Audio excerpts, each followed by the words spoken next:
Hello, everybody. What is going on? Welcome to FSP episode number 102. It is May the 13th right now, and we're going to have some fun because, this is a new week and new things have happened. So it gives us chances to talk about new things. And there was a lot of new things today, actually. Major moves from major companies and more affecting, I would say, PlayStation in a negative way today. In one side, that you have new leadership as well, and then also positive news if you want to look at it for Xbox today, and then also maybe negative news as well for Square Enix, obviously with what they just had happen. But silver lining on the backside of that for Xbox fans. So that's going to be awesome. But we'll get into all the details of all this stuff and all the ongoings. And it's also like 8 days away from Hellblade 2 now. Yes, sir. So, we're getting ready for that avalanche of first party Xbox games that's going to be starting in May and then running through towards the second half of the year with the big showcase of Xbox and the rest of the industry shows in less than a month now. So despite the negativity last week, despite the shitty stuff that happened, the mistakes that we feel like Xbox made last week, positive things on the horizon here. And it's interesting, all the stuff that's been going on. But I want to thank everybody in our chat and our community for always hanging out with us and having great discussions, even when things aren't good and when things are different and things are always moving in the industry. And you got to always ride with that, right? Despite what happens. And I feel like one thing I'm super proud of our community is that always keep growing with us and having those awesome conversations in the chat despite anything. And I was looking back yesterday. I was looking for a stream I had and I couldn't find it. I think I may have gotten rid of it. But y'all remember when I streamed Hellblade? Oh yeah. Yeah, I actually streamed the whole thing all the way through, and I was looking for that stream. I couldn't find it. But I was wondering. Yeah, like as Kate was like, "You didn't stream the whole damn game." Like, I did stream the whole game. You did, because I remember bothering you about it. I was like, yeah, play Hellblade, and then you streamed the whole thing. Yeah, all one play, like one long stream. And like, I kind of went back and was noticed as I was looking for that, because that happened like 3 years ago, I think. I don't even know how long ago now. But I just noticed, like, because I was having to scroll through so many different streams and different things, just kind of like, it was like going through the history of the channel a little bit, and I haven't really done that in a long time.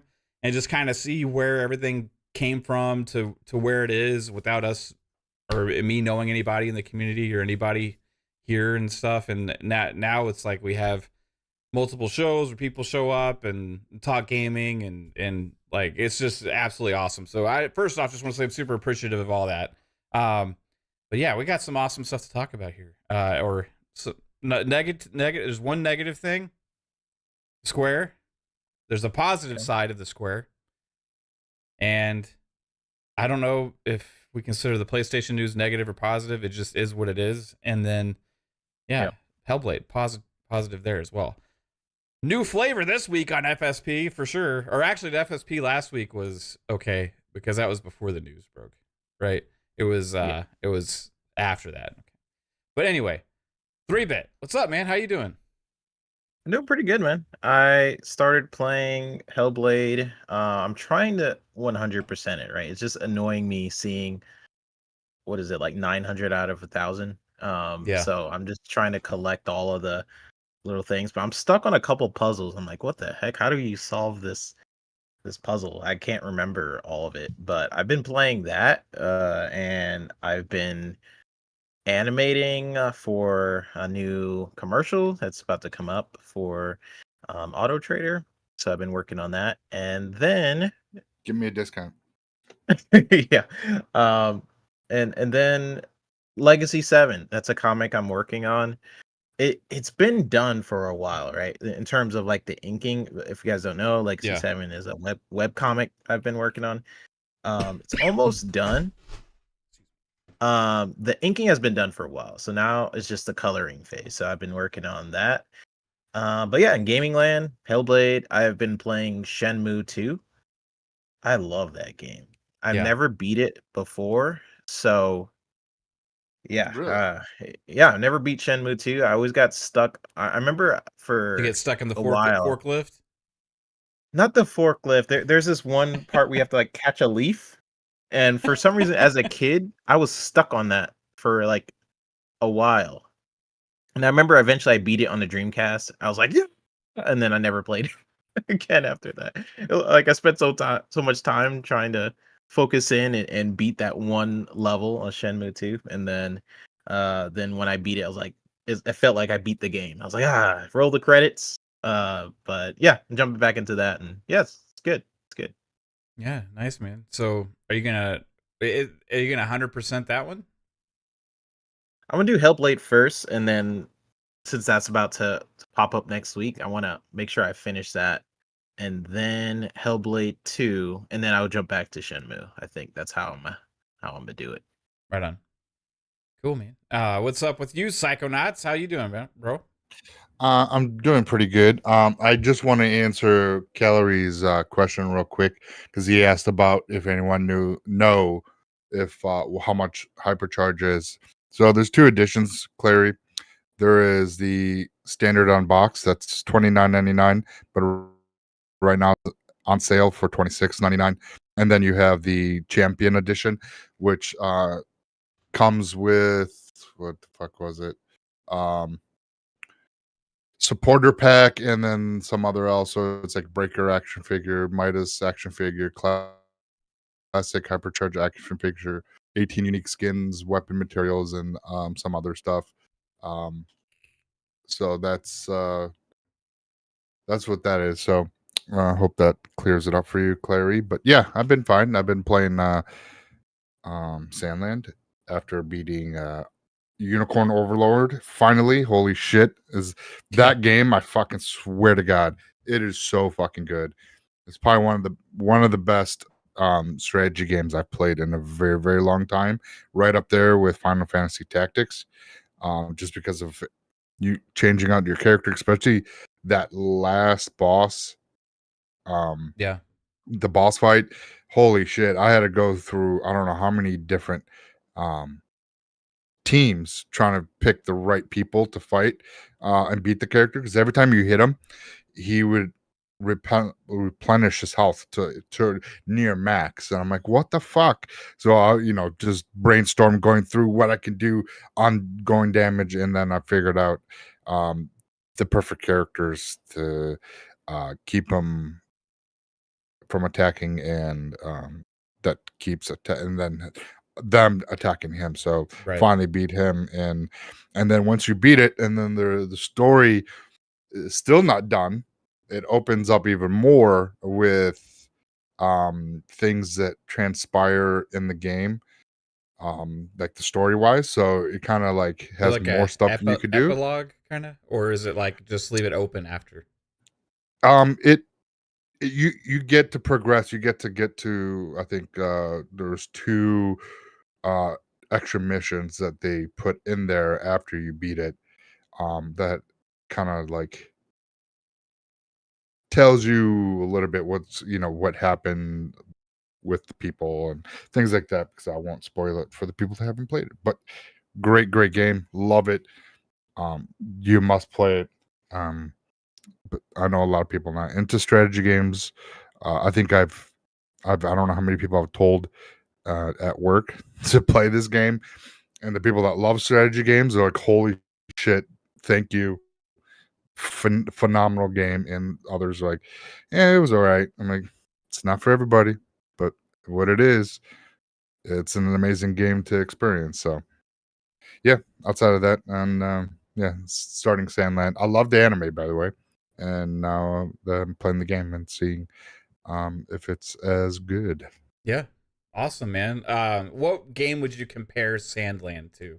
Like if you had to say this, it's kind of like this one because it's something I see, and it's like it's got like the characters are in vehicles and stuff, you know, too. So Yeah, yeah. So like that's the thing. Like you can.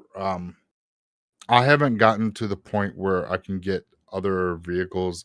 I got the tank right now, which is great, and I get to, there's like certain because you can find caves that have like chests to open right, up to get. What I assume that it's for upgrading either your vehicle and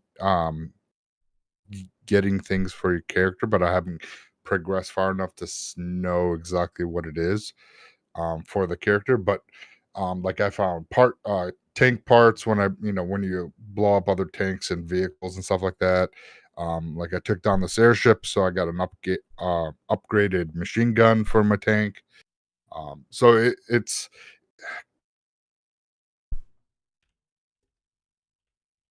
somewhat open world right, because you can go to like different like towns and zones, things like that. right. Well, there's like towns and like things like that. But but to progress the story, it's linear because you got to go here to unlock the next part of the story. So, Okay, so there's yeah, not a good comparison, really. The reason I was asking is because when I watched the trailers and stuff for it, and I haven't tried it yet, but like it just doesn't seem exactly like any other game, right? Because it seems kind of a little unique. no, yeah, yeah, and that's why I really can't think of something to compare it to because it's not like what I've played because of the vehicle. Um, because I have vehicles in the game, but I am the fucking Beelzebub, the demon fiend. Right. So, um, it's definitely God. I really don't know. I'll have to really think about Yeah. it No and problem. maybe play a little bit more to really see what as I unlock other We'll things. get back to you on it, but like I do have to say, you told me before we went live not to mention that you went on to play Sandland No, son of a bitch. after Unicorn Overlord because you made a promise to Pong I know. that you were I going to know. play Dragon's Dogma 2 after you were finished with did. Unicorn Overlord. And you Yes, have I did. now betrayed the trust of your friendship and the family of brothers we have here in Fun Speculation for the sake of playing a anime JRPG instead of Dragon's Dude, Dogma What do you have well, to say, 2, exactly? which is, by the way, the Pong's like game of the year still to this day, I know, right? but And I watched Dragon's the anime and That's it got me co-op, hyped. right? which What one? is? Dogma, No, Dragon's Dogma. no, but you It's not. can like recruit like characters from your other friends' games to like go along with you, and it feels like you're playing co-op even though you're playing by yourself because the AI for your companions are so good. Oh, okay. Yeah, it's amazing, dude. But they can also get a disease and ruin everything for you. And Yeah, I hear that. if it came from, this is the one thing I've been a little worried about. If Psycho starts playing Dragon's Dogma 2, out of anybody, his pawns are probably going to be the ones that are going to carry diseases, if you know what I mean. So I don't want them bringing that shit into my world. So Get my pawns. so maybe Pawn's eyes blinking red. Yeah. What Got pink did eye. you get in their eyes, Psycho? But anyway, Lotus. yeah. Shout out to Lotus. One of the NPCs sat on my face. I don't know what to tell you. Oh my god. Yeah, I see you, Lotus. I'll get those in 1 minute, bro. Super appreciate you. We gotta say hello to Fuzzy Belvedere as well. What's up, Fuzz? What's up, everyone? Glad to be here with you guys. Glad that Twitter's a different I guess mood right now, but some interesting stuff on Team Blue side. Yeah. Fucking pussies. Day and date to PC, right around the corner possibly, and maybe we get that announcement in the super secret second year showcase. I don't know. I don't know what we're up to with the S's, but eventually they're going to have it, I guess, or maybe. But other than that, just glad to be here. Been playing my usual games, Undisputed, Forza Horizon 5. Got the cars for the week already.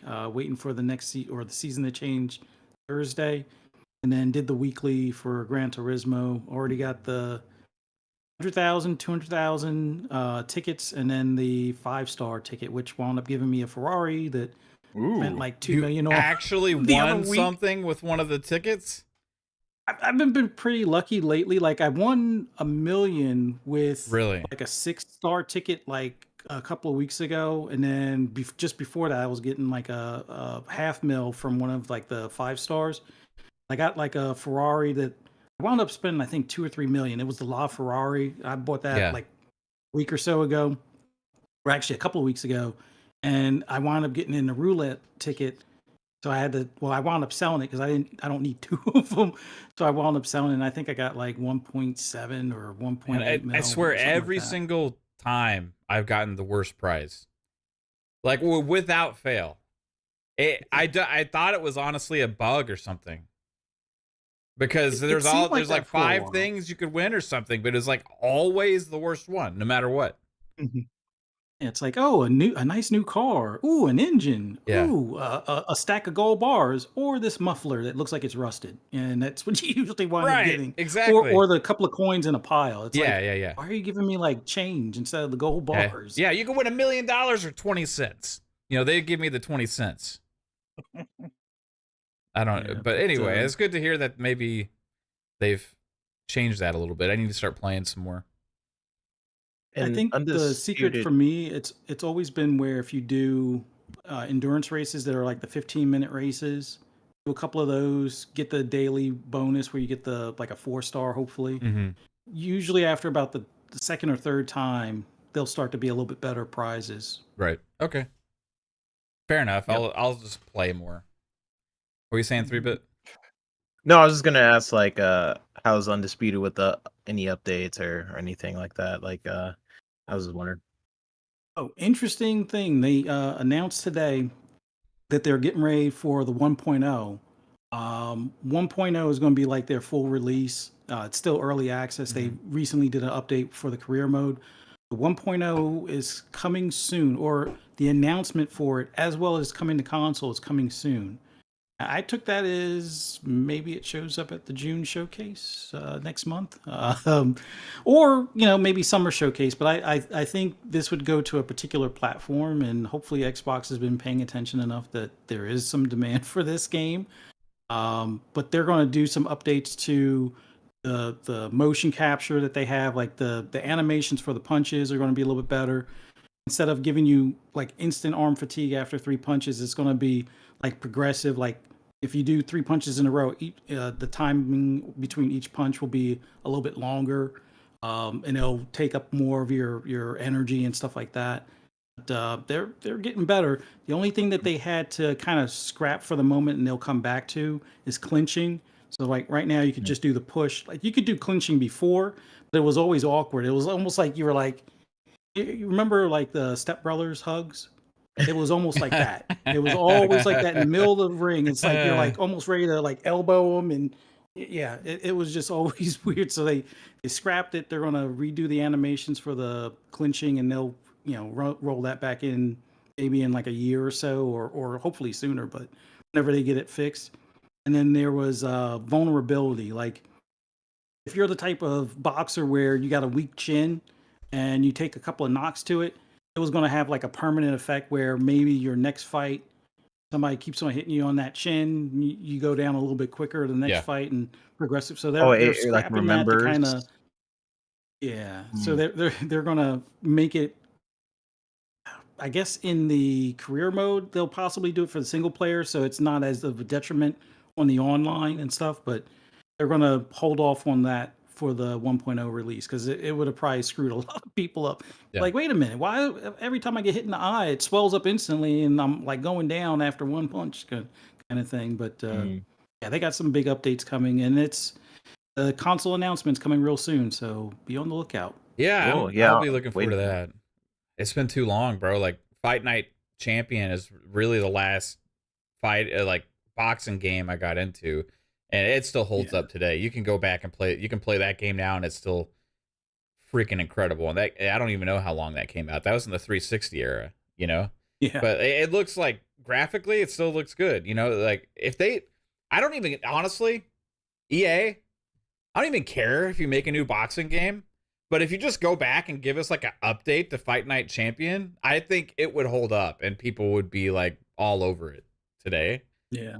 I mean, I really do want to do a boxing game, but could you imagine like with the how good that was? Like if they just gave like some graphical updates to it, like resolution boost and stuff, and like because that game is special. Super good. It's funny online too because you see like Justin Bieber fighting like the Joker.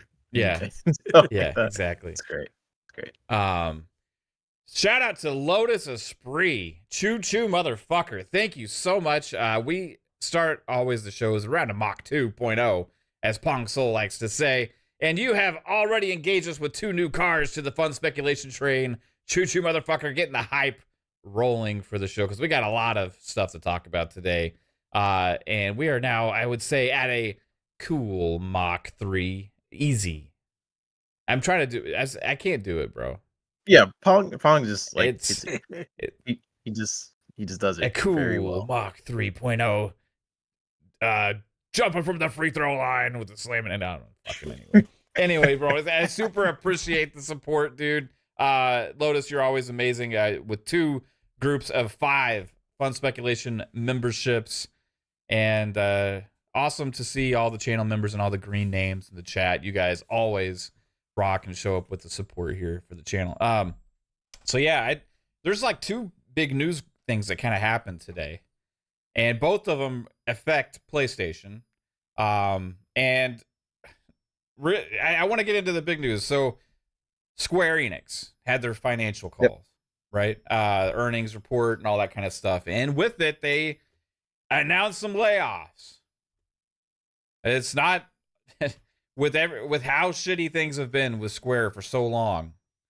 This is one that is not surprising. As you saw, there was like a 70% decline in profit or something like this. I don't know all the 100%. I saw people that are trying to be economic analysts on Twitter like try and break down this thing. Shout out to Black Viking, who had actually did a really funny meme of one of these guys with the Star Wars fucking intro, reading off the whole damn thing that this guy typed. Like, I don't even know who the guy is, honestly, but like he's a fucking idiot. That's all. Spent like probably like an hour. For those that don't understand this, let me break it down to you in a way that you probably also will not understand, because they already broke it down to you in the real way in the actual report. But here's my take on it.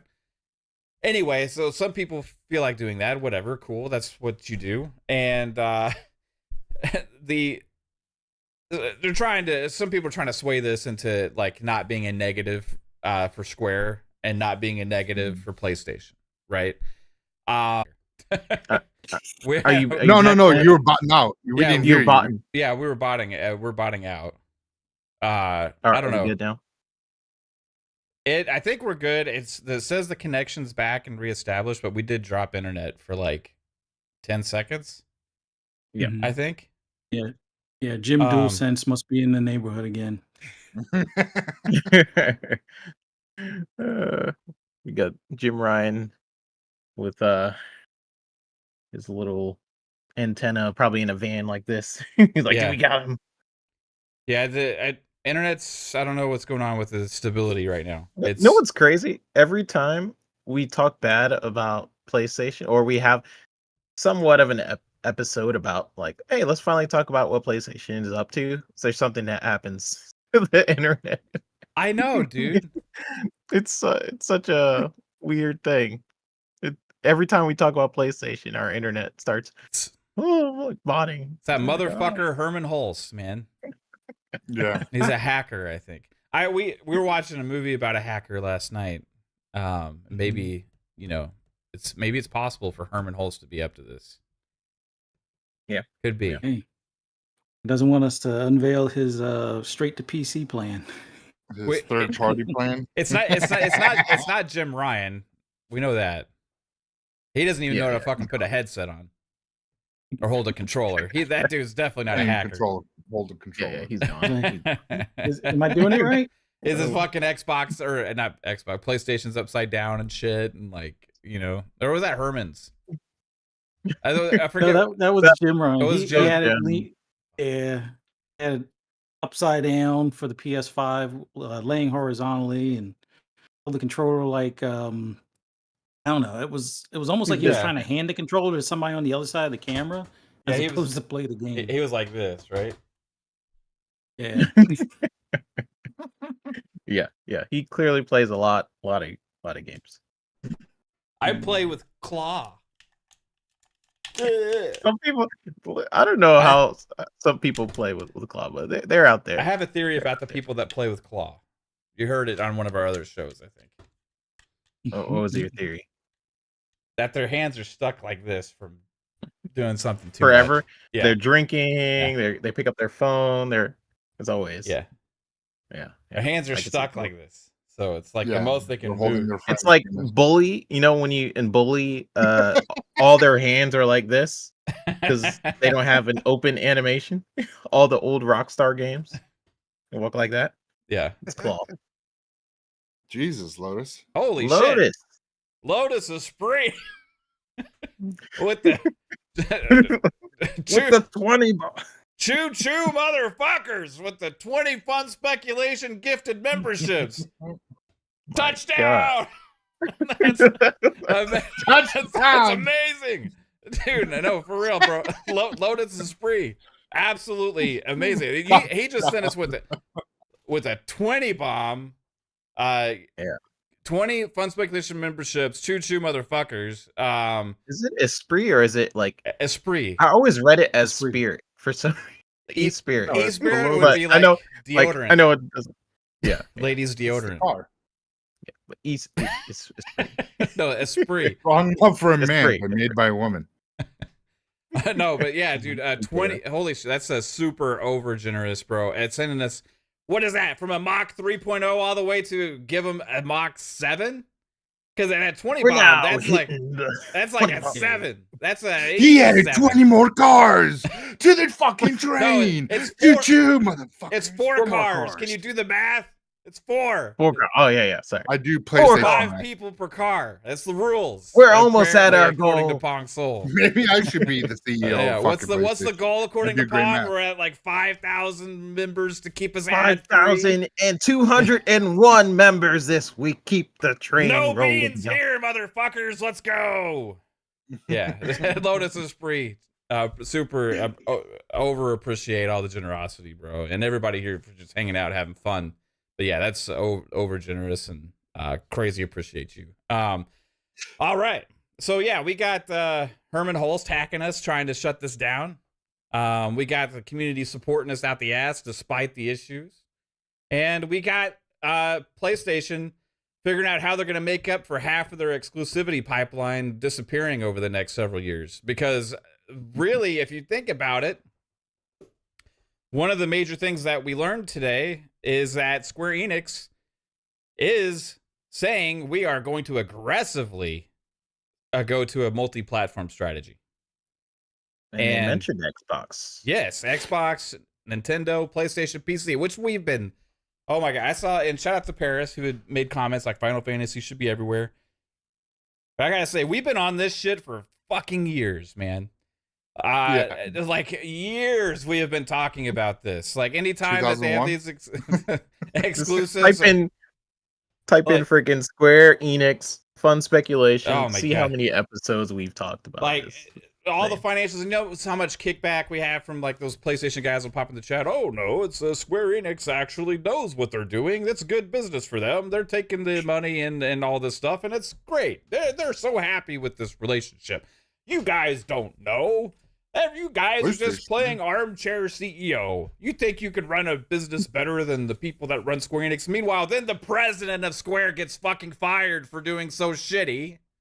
And then they bring in somebody else, and all of a sudden, they have a whole new strategy. Hey, guess what? Turns out we should have been putting our games other places because we suck ass at this exclusive deal formula we've been operating in for so long, and it's tarnishing our franchises.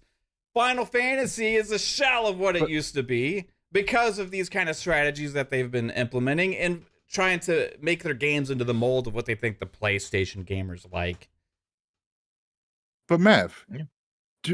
I thought PlayStation gamers support the devs by buying their games. They don't buy Isn't- shit. The only things they buy is Sea of Thieves. They buy Sea of Thieves. That's it. That's all. They had Sea of Thieves and Helldivers now because they found out it was good because PC players told them so. That's it. Yep. And a Spider-Man once every 5 years, whenever the next Spider-Man game comes out or whatever. That's what they buy. God of War. Yeah, every once in a while, every once in a blue moon, they get it. They get a nice exclusive. I'll tell you one thing they don't buy is those shitty Square exclusives that have been dropping there for so long. All the hype around Forspoken, all the hype around Babylon's Fall, all the hype around Foam Stars. Yay, we can all have a fucking foam party here in our free-to-play Foam Stars Splatoon ripoff game that Square made exclusively to die on the PlayStation console. Yeah, we're going to celebrate this. And they get hyped around those things. And then when you say, hey, there's a lack of roadmap, hey, no, we got Square games. Well, Square's like, you ain't enough. You ain't enough for us anymore. Sony, your money. It was okay while it lasted, but it's gone. That shit, it's a short-term insurance. It's making short-term gains and losing the long-term goals. And that was always our argument for Square. And look at the position that they're in now. They had to do more layoffs again. Now, I know it's a whole industry problem and all this kind of stuff, but Yeah. their whole reorganization is telling us what the problem was in the first place. Going more multi-plat like they should have been doing from the get-go. Stop taking, it's not just Sony. They did a lot of Nintendo exclusives as well. Sometimes they would just leave out Xbox because maybe Sony just paid them just to leave Xbox out or whatever. But now we're going to finally get those games everywhere, and hopefully the games will be bigger and better because of it, because they have more players to reach. Putting games out that aren't even on PC and they're only on PlayStation? Oh my God. Having PC as an afterthought after... Look I feel what like happened with this is Helldivers. Even crazy. PlayStation learned that they need to put the games on PC to be successful. Yep. Square was like, hey, we're going to not put our own games on PC? They're learning. They're seeing the light. Finally, somebody is operating Square Enix that has some damn common sense. Yeah. And that's the thing. I definitely see, Square with this move. Say their messaging pretty much says, "Hey, sorry, Sony, your fan base is not what it used to be, and it's not sustaining being exclusive on your platform anymore. So we're gonna go multi-plat, PC, all consoles, and including Xbox, because at the end of the day, it was under the old leadership. It was fine because they probably had that honor agreement, because they had some kind of secret handshake back from 1994 on the PS1, and they were like, you remember this handshake? Now you still have to honor. I think that they decided, you know what, y'all ain't enough. PlayStation is not what it was. Yeah, you have 50 million consoles, but only 2 million of your player base bought our game. That's not going to cut it. The main thing I keep seeing with a lot of people, most of the Sony fans that are combating this, their main thing is they'll say, oh, most of these games, only 3 are on PlayStation since the end of 2020. They would say like most of these were multi-platform to begin with, right? Which I'd argue that wasn't the case with a lot of their bigger titles, where you have like Final Fantasy 14, for example, right? That game for 13 years, something like that. I can't remember when the release date. I think it was like 2020. Was not on Xbox. It took a long time for that to even come to the platform. It took about 13 years, if I'm not mistaken. So that is their most profitable game. So Square Enix's most profitable game was exclusive on PlayStation and then PC, and then like 13 years later, and that mentality of just treating other consoles as like secondary. What we've been talking about on these shows for a while is when you put a game on Xbox, if you're a Square, and if I'm an Xbox player, if I'm primarily play on Xbox, a Square Enix games comes to my system, I'm always side eyeing if the next entry will be there. So why would I want to? It's like Square Enix is dipping their toe, so I'm gonna dip my toe and see if I should support you in the first place. So you don't think that mentality is rippled throughout people on the Xbox system? So that mentality has to change, where you're like, okay, Final Fantasy going forward is on the Xbox. Then you can really get people invested in within that ecosystem, so people will actually support you. Because people like to say like, oh, a lot of I'm Xbox players don't buy games. They say they're not gonna buy a Square Enix game because that's not their thing. Um, but the audience knows, like, if you put like one Final Fantasy game that's like a side game on there that's not like the big Final Fantasy game, you might get some people to check it out. But then you're like, oh, what if you really like it? Like, okay, I really like this game. Let me check out the next entry. It's not there. It's on PlayStation only, on Switch only. Then you're like, okay. So that sort of tiptoe mentality Square Enix have been doing for a while.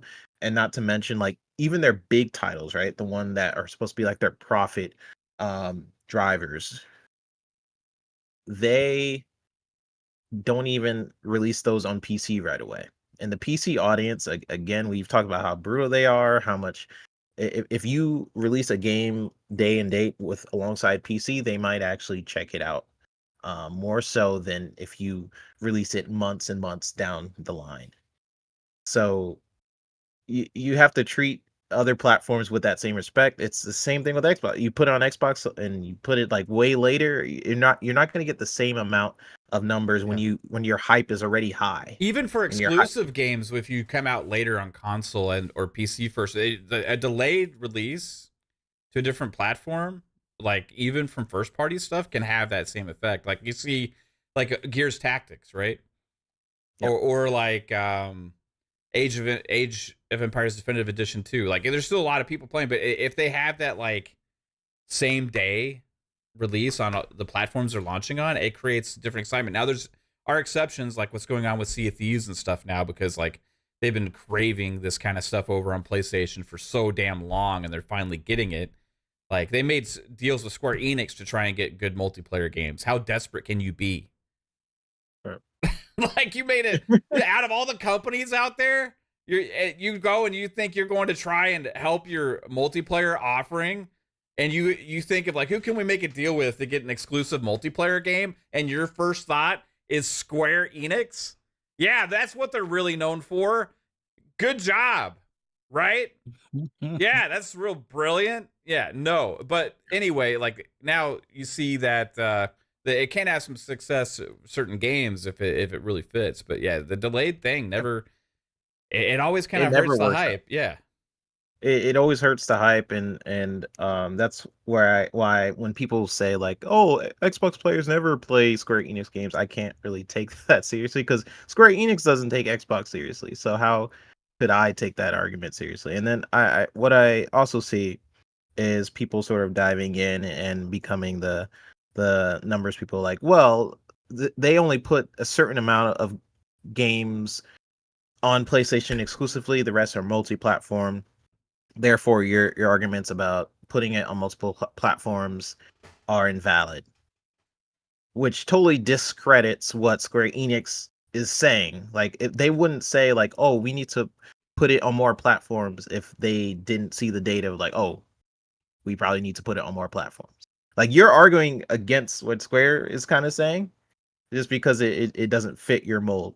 Like where Square is saying like, oh, I think we need to put it on more platforms, and you're basically saying like, oh, look at the data. There's only they do put it on more platforms. You guys are saying completely different things. I think people see that's a contradiction a little bit. Now, Square Enix, I will say, in the past have been not very good business wise. So I can agree with that point, where they made a lot of questionable moves with their division. I've talked about in the past, like their Western division, they should have never gotten rid of, because that was the one thing I liked about Square Enix is they had a diverse portfolio. It's not just a Final Fantasy company. They had Avengers, they had a whole other studio. Didn't they have like Eidos and Well, but they some got rid of other? those good Yeah, games. No, they got not rid of Avengers is not. Guardians of the Galaxy was the good one, right? yeah, Guardians, Yeah, because they incredible didn't meet their Western games. expectations, but they sold way better than a lot of these other games do. I don't understand that aspect 3-bit when we talked about Yep. Square, and we criticized them for this before because they would put out these games and they're like, oh, these games didn't meet our expectations or whatever. And Avengers was what it was, right? They forced a studio to do something they just weren't able to do, really, to the level that they wanted to do it. What they were good at was the stuff that shined in that game, but it was completely hampered by the live service stuff. But then you had Eidos Montreal, right? And they did Guardians of the Galaxy, who everybody had kind of written off, you know? And it Yep. did pretty good. Like, it didn't meet their expectations, but it did better than some of these other games that are PlayStation exclusives. That's for damn sure. And another one was Outriders. That was the one that they had done the deal with Xbox on, and that game actually exceeded their expectations. But guess what? They took the game forgot to pay the developers the Game Pass money that they got, and so that was a whole different situation. And we've been critical of Square ever since all this stuff's happening. And like you go back to like some of our older shows, like we predicted that this would eventually happen, because we said over time in the middle of this coming generation or whatever, it's either going to cost PlayStation too much for these exclusive games, or the companies are going to realize that their user base isn't enough to sustain them despite the money that they're getting paid up front.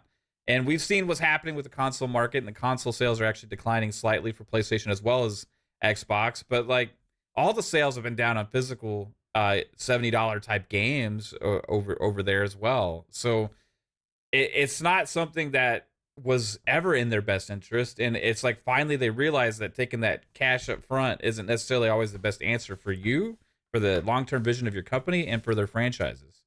And money speaks, and money is eventually what finally got them to open their damn eyes. And too bad it's too little too late here, because for everybody saying it's impossible in this climate, or you can't have a great success right now because of the way the industry is and all these kind of things, there's other Japanese publishers that have proven otherwise.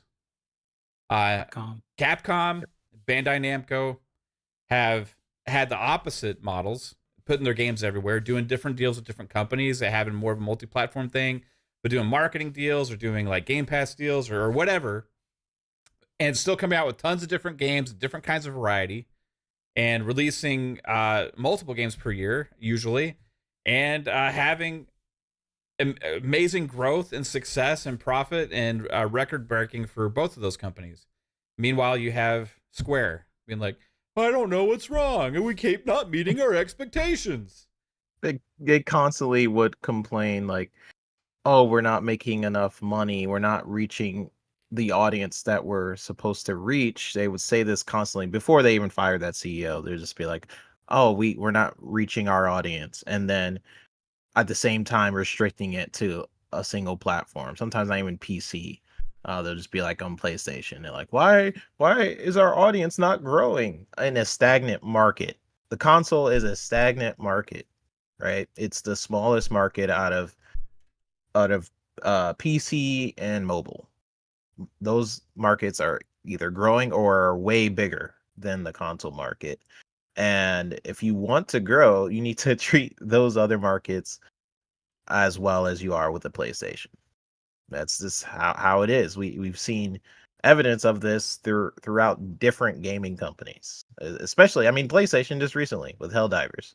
They're like, hey, let's put it on the same day with PC and PlayStation.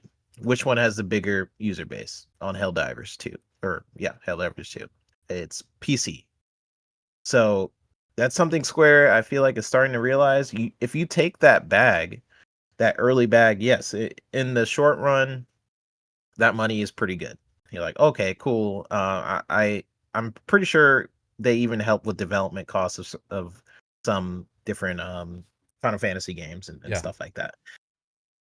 It's not worth it in my eyes, especially if you have a goal of getting a bigger audience, and then it's not worth it being a third party publisher.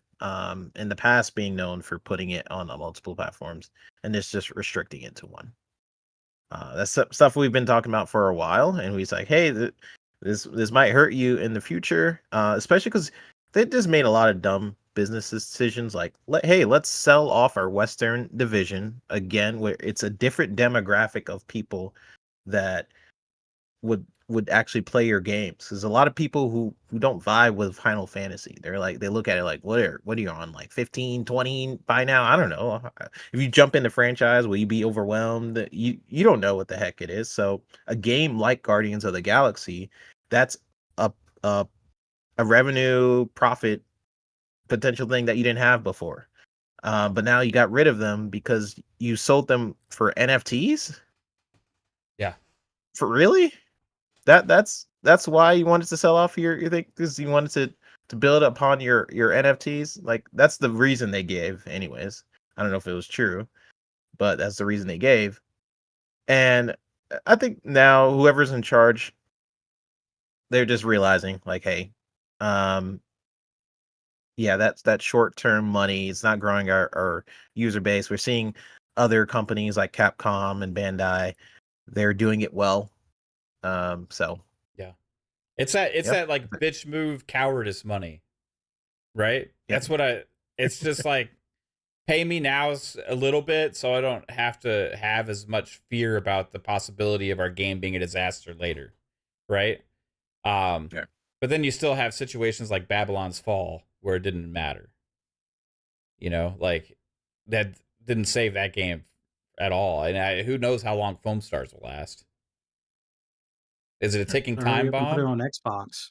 Yeah, I mean, will Foam Stars, like, will they try and put that in other places to try and make something from it, or will it be the next announcement of shutdown, right? Because those games as service games, you know, we've seen other companies many times shut them down when they're not kicking off like they thought they would, and being only on a PlayStation console and that's the only place you can play that. I don't know. Maybe it's doing okay. I don't hear anybody talking about it or mention it, or I don't see gameplay clips, or haven't seen anybody Um, streaming it, or nothing like that, bro. No, the only thing I heard was Square is looking to do a couple of updates, some sort of balancing thing, because I guess there was a small player base, and some of their complaints was some of the balancing. Mm-hmm. So they're supposed to do some sort of update along those lines, but that was about it. And I think Too that much after that foam? update, What's the balancing? Like it like we need a I, little less foam. no, but I think after that update, if the player base doesn't grow, then it's probably going to get shuttered. But I Yeah. would not be surprised if it makes an appearance at the June showcase. Like Square made that appearance at the developer direct as a special guest, so I don't know. Yeah. We'll see. Overall though, Fuzz, like what's your like big take on Square? Like is this like the culmination of all the things we've been talking about for years, or is it just Yeah. the next company in with the industry feeling the effects of the industry and they're just making these decisions for that? Because I think with Square it's a little different, because this is like with their new strategy announcing that, it kind of fits with everything we've been talking about for so long, you know? Yeah.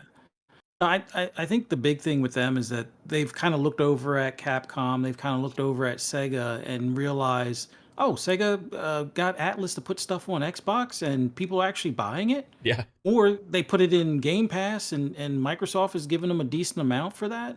And it looks like it's still selling as well. Mm-hmm. Why didn't we think of that? Capcom, it's like they put stuff that they're not sure of in like Game Pass. Like, okay, this is a multiplayer, like what is it, Exo Primal? They're like, you know what?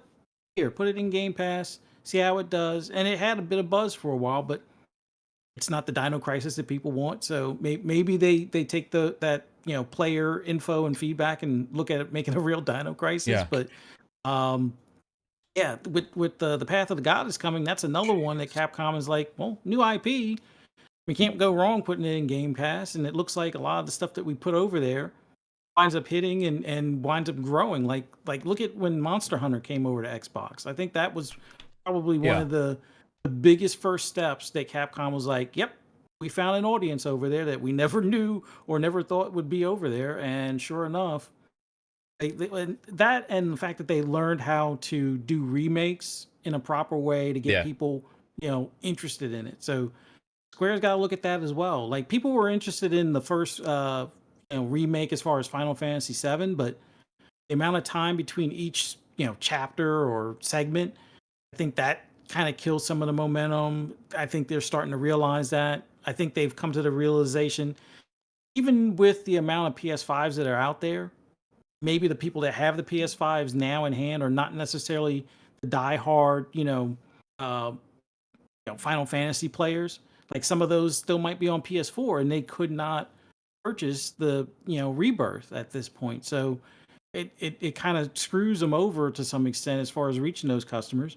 The customers that have a PS5 might be into other games. Like a lot of the big stuff that really push for the next generation console were things like 2K or things like Madden with their new movement systems and stuff. And well, people that are into those games are going to be like, yep, I got to get the new box.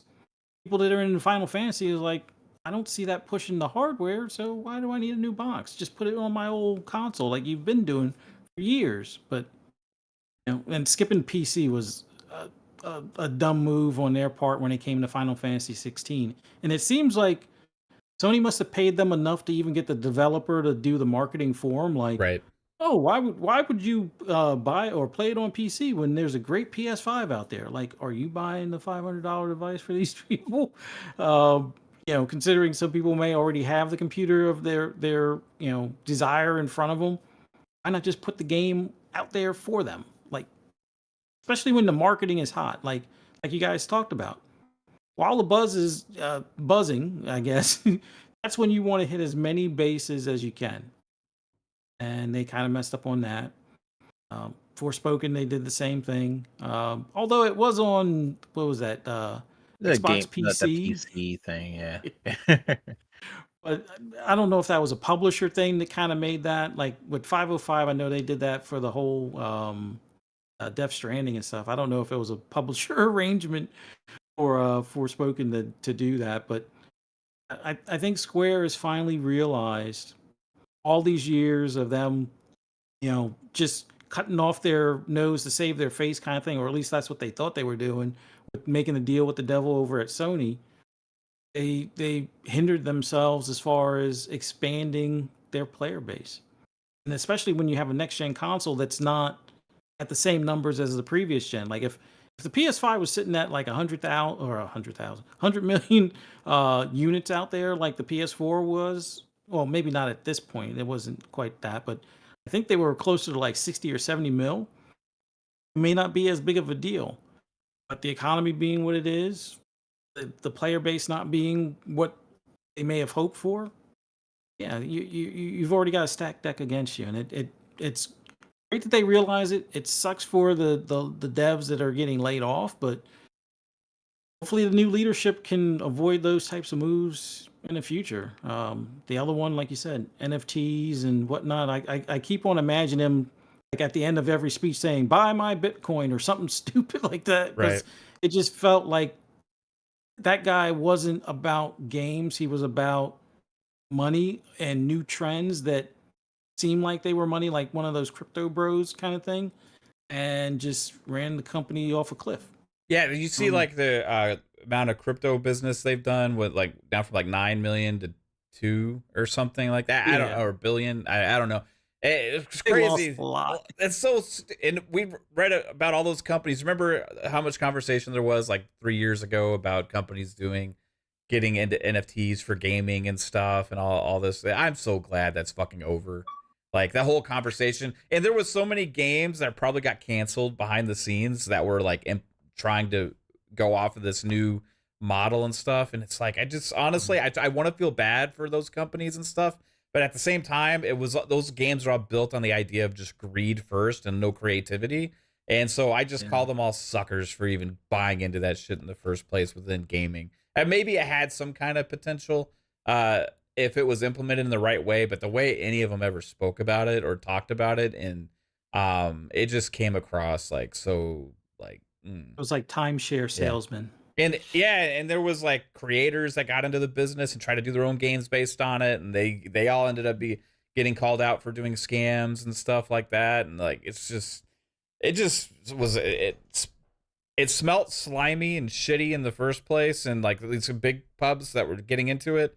I'm glad they're started backing away. Ubisoft, Square Enix, all those things, man. Like the idea of NFTs are cool, but I just forgot about the company portion. Yeah, like if it's just like a it. people thing, like, and it's just like for the people and like ran by the people and like it's stuff like this, but like corporations gonna exploit the shit out of this stuff, you know? Yeah. And that's what eventually like they're gonna try and manipulate and dictate how it's ran and operated for the sake of the betterment of the companies and not people, right? So ultimately it just wasn't ever a thing, and like that it seems like that era is over, right? Square was one of the big companies that kept talking about it, like you said, Fuzz. But I got a couple things to get to real quick. Antonio Newman with a $5 super chat said, if it is making a Doom, it will be the first non-new IP from Bethesda to release under Xbox. Do you think it will be at least timed exclusive? I think so. I think Doom will launch as at least a timed exclusive. And I think that'll be interesting to see. But I'll say if Indiana Jones is exclusive, I know it's a new IP, right? But like Indiana Jones is exclusive, as big of an IP as that is, I think Doom will be too, right? Like they literally paid more money to Disney to rework that deal to make that exclusive. And yeah, that was before their whole we're putting some games in on other places. But remember, they said they chose those certain games for different reasons, and we may see more games go. But I think certain games are going to still be that draw to the Xbox ecosystem. And unless they feel like dictated to otherwise, or they feel like there's more of a long-term reason to put it multi-plat from Xbox, then we'll see exclusive. Doom would be one I personally think will be exclusive, but it could be completely wrong. I think so too. Yeah. I think Doom will be exclusive. I think people forget that they still want Game Pass to somewhat grow, right? And in order to do that, you offer exclusives. Exclusives, I still feel like are part of their plan. I know it's hard for people to believe that, like, no, every game is going to other platforms. I still think exclusives are a part of their plan. But they also want to expand at the same time. So they're trying to have their cake eat it too, trying to figure out their plans and stuff of what games it makes sense for to go on other platforms and when.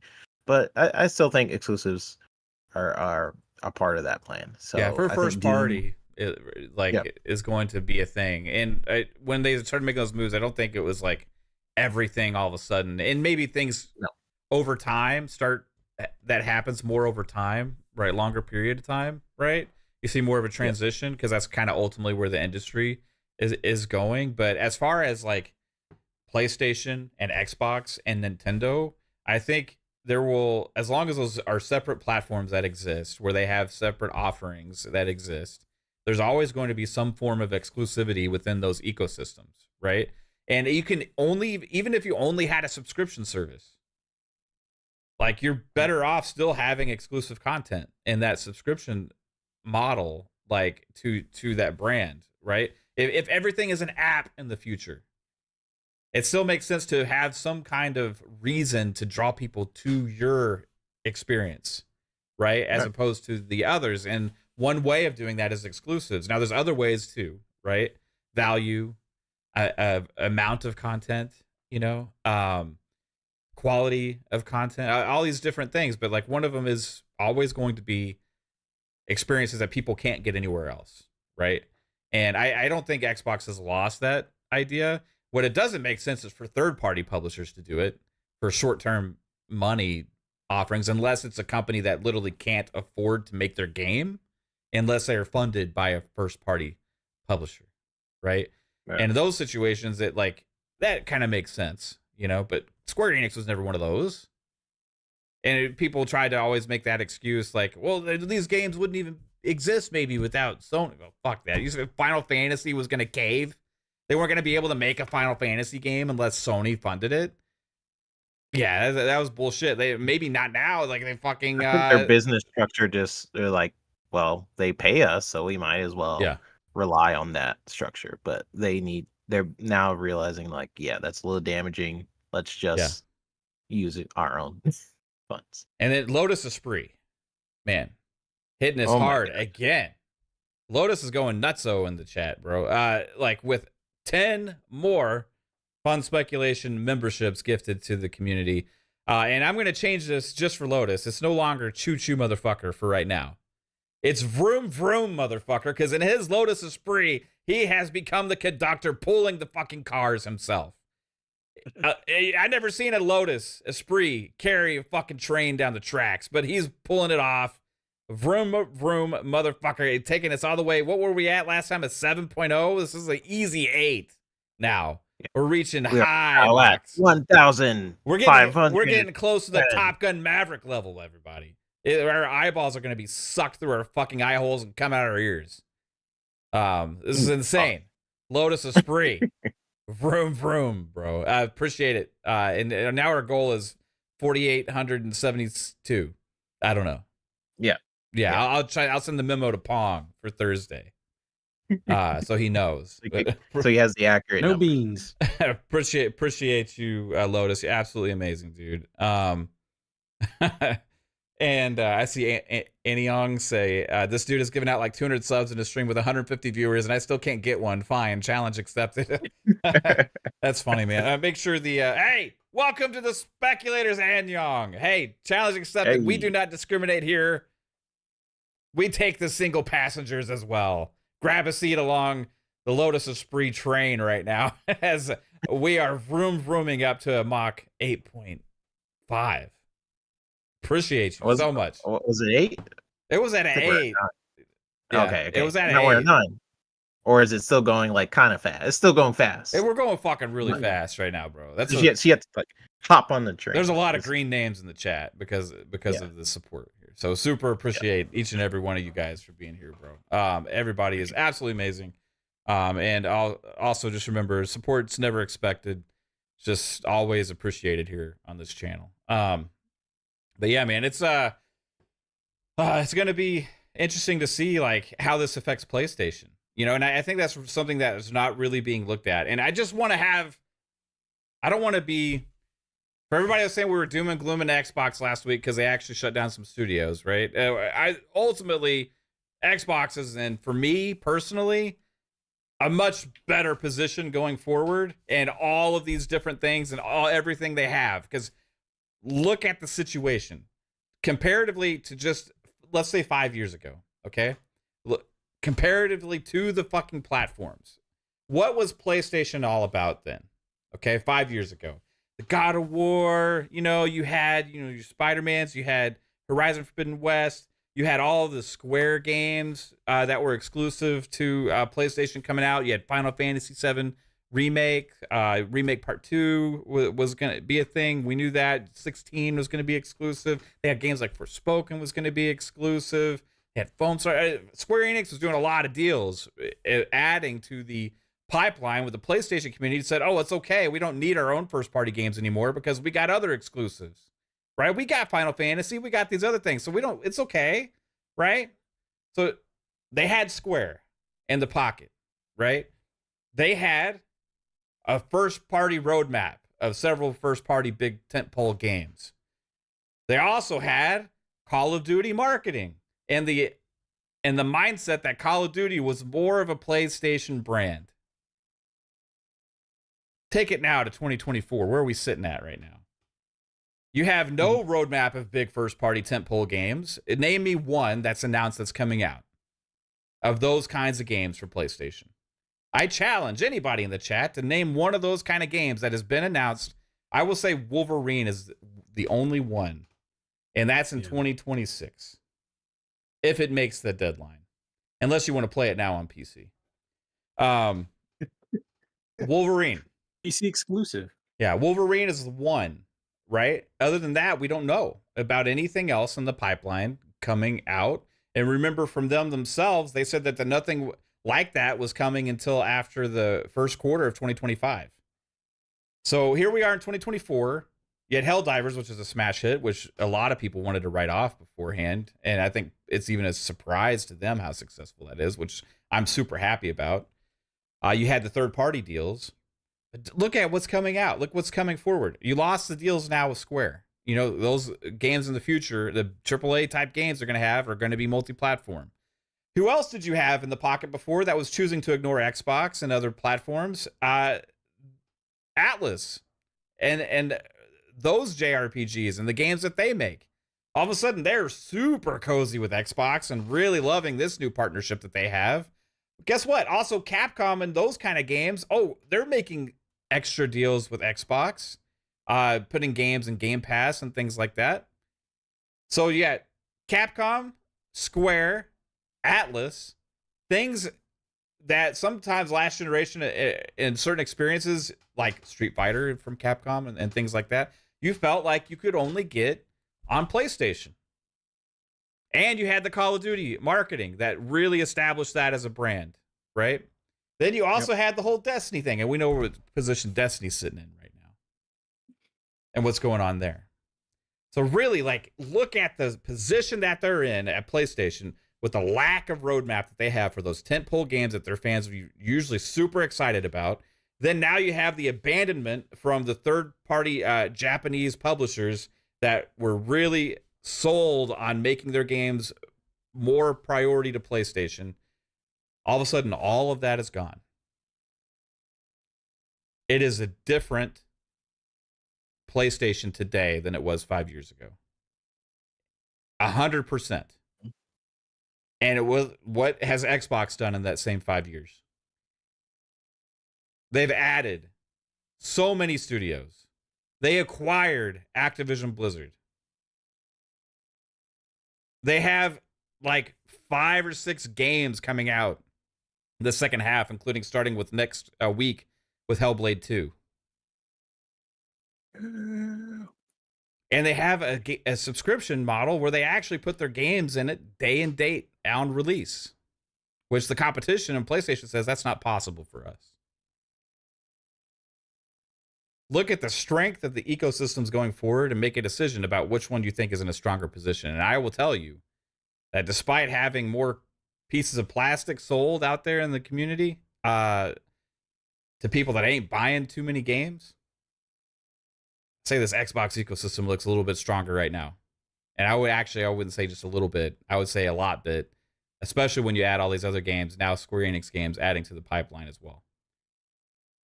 You're losing the specialness, PlayStation. The things that you said was all about over there. You're losing it all. Man, they got to have a good show. Spaceship game. Oh, they got that. They got to have a good showcase soon. One of these surprise showcases got to happen. They got to announce that PS5 Pro, and they got to announce a pipeline. They got to announce a pipeline. Because if there's anything I've been dooming and glooming over this generation in the last several years, it's been the direction of PlayStation. I still like some of the things they're doing. I still like some of their games, right? But, man, things have been going backwards there. And when their financials come out, supposedly a lot of the insiders said they're going to be not so thrilled to trying to defend this stuff. And it's pretty shitty situation over there. You got Square now saying, you know what? We tried to make it work with you, bro. We had this thing going. This is a beautiful partnership. You know, you give us money, we give you shitty exclusives.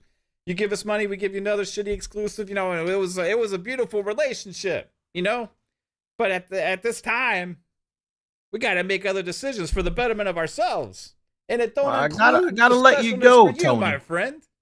Gotta let you go. I gotta stop doing you the favors.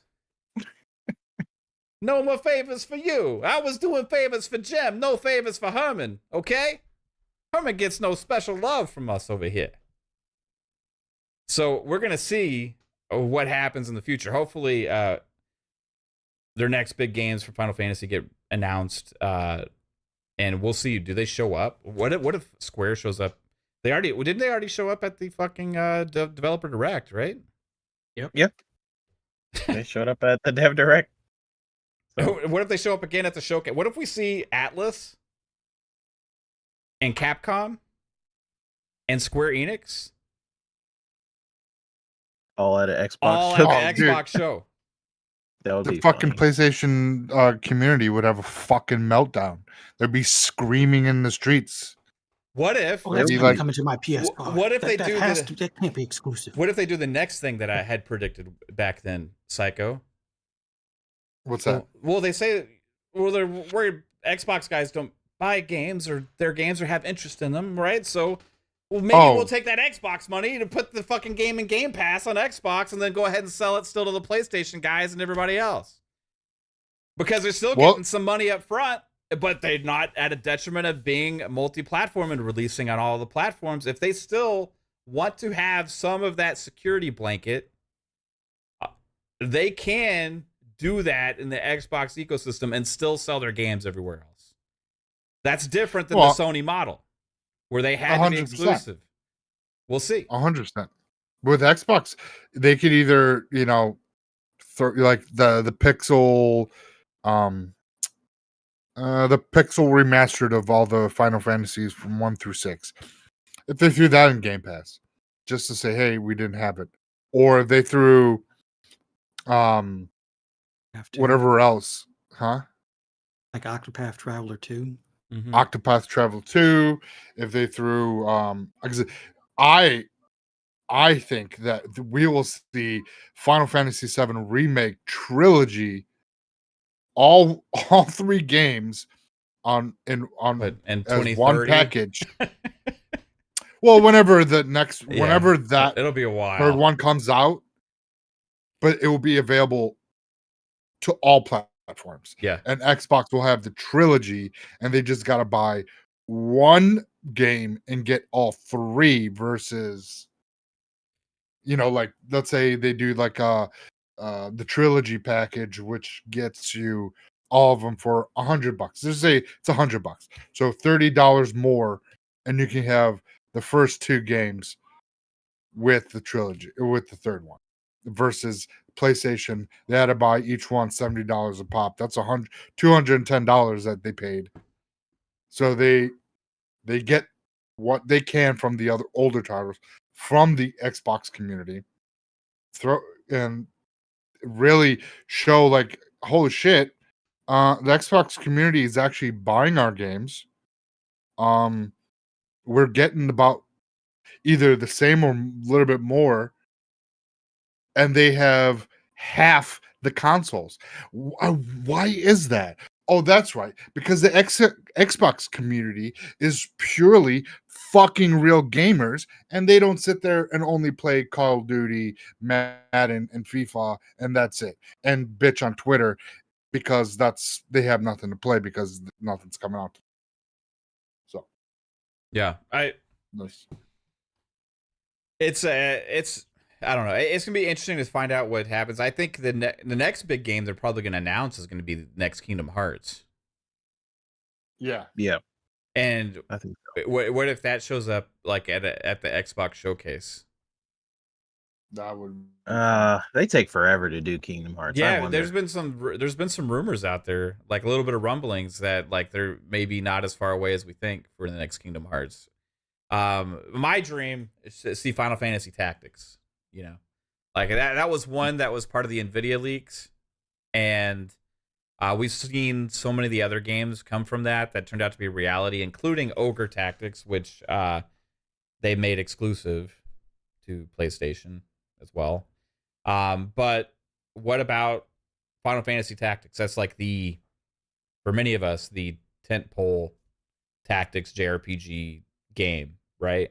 Yeah, And they could announce. What if they announce that like soon? Where it could probably be. going to be Multiplat. I think their strategy, the fact that they have someone coming out and say, "Hey, we want to be more multi-platform. We want to completely be aggressive." I think the term was like, "We want to aggressively be multi-platform."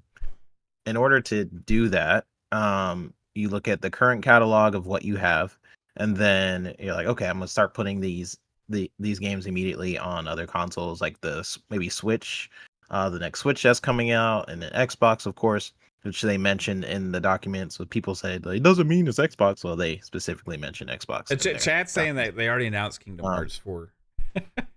Oh, did they? I completely forgot, dude. When did they I announce didn't it? even remember that.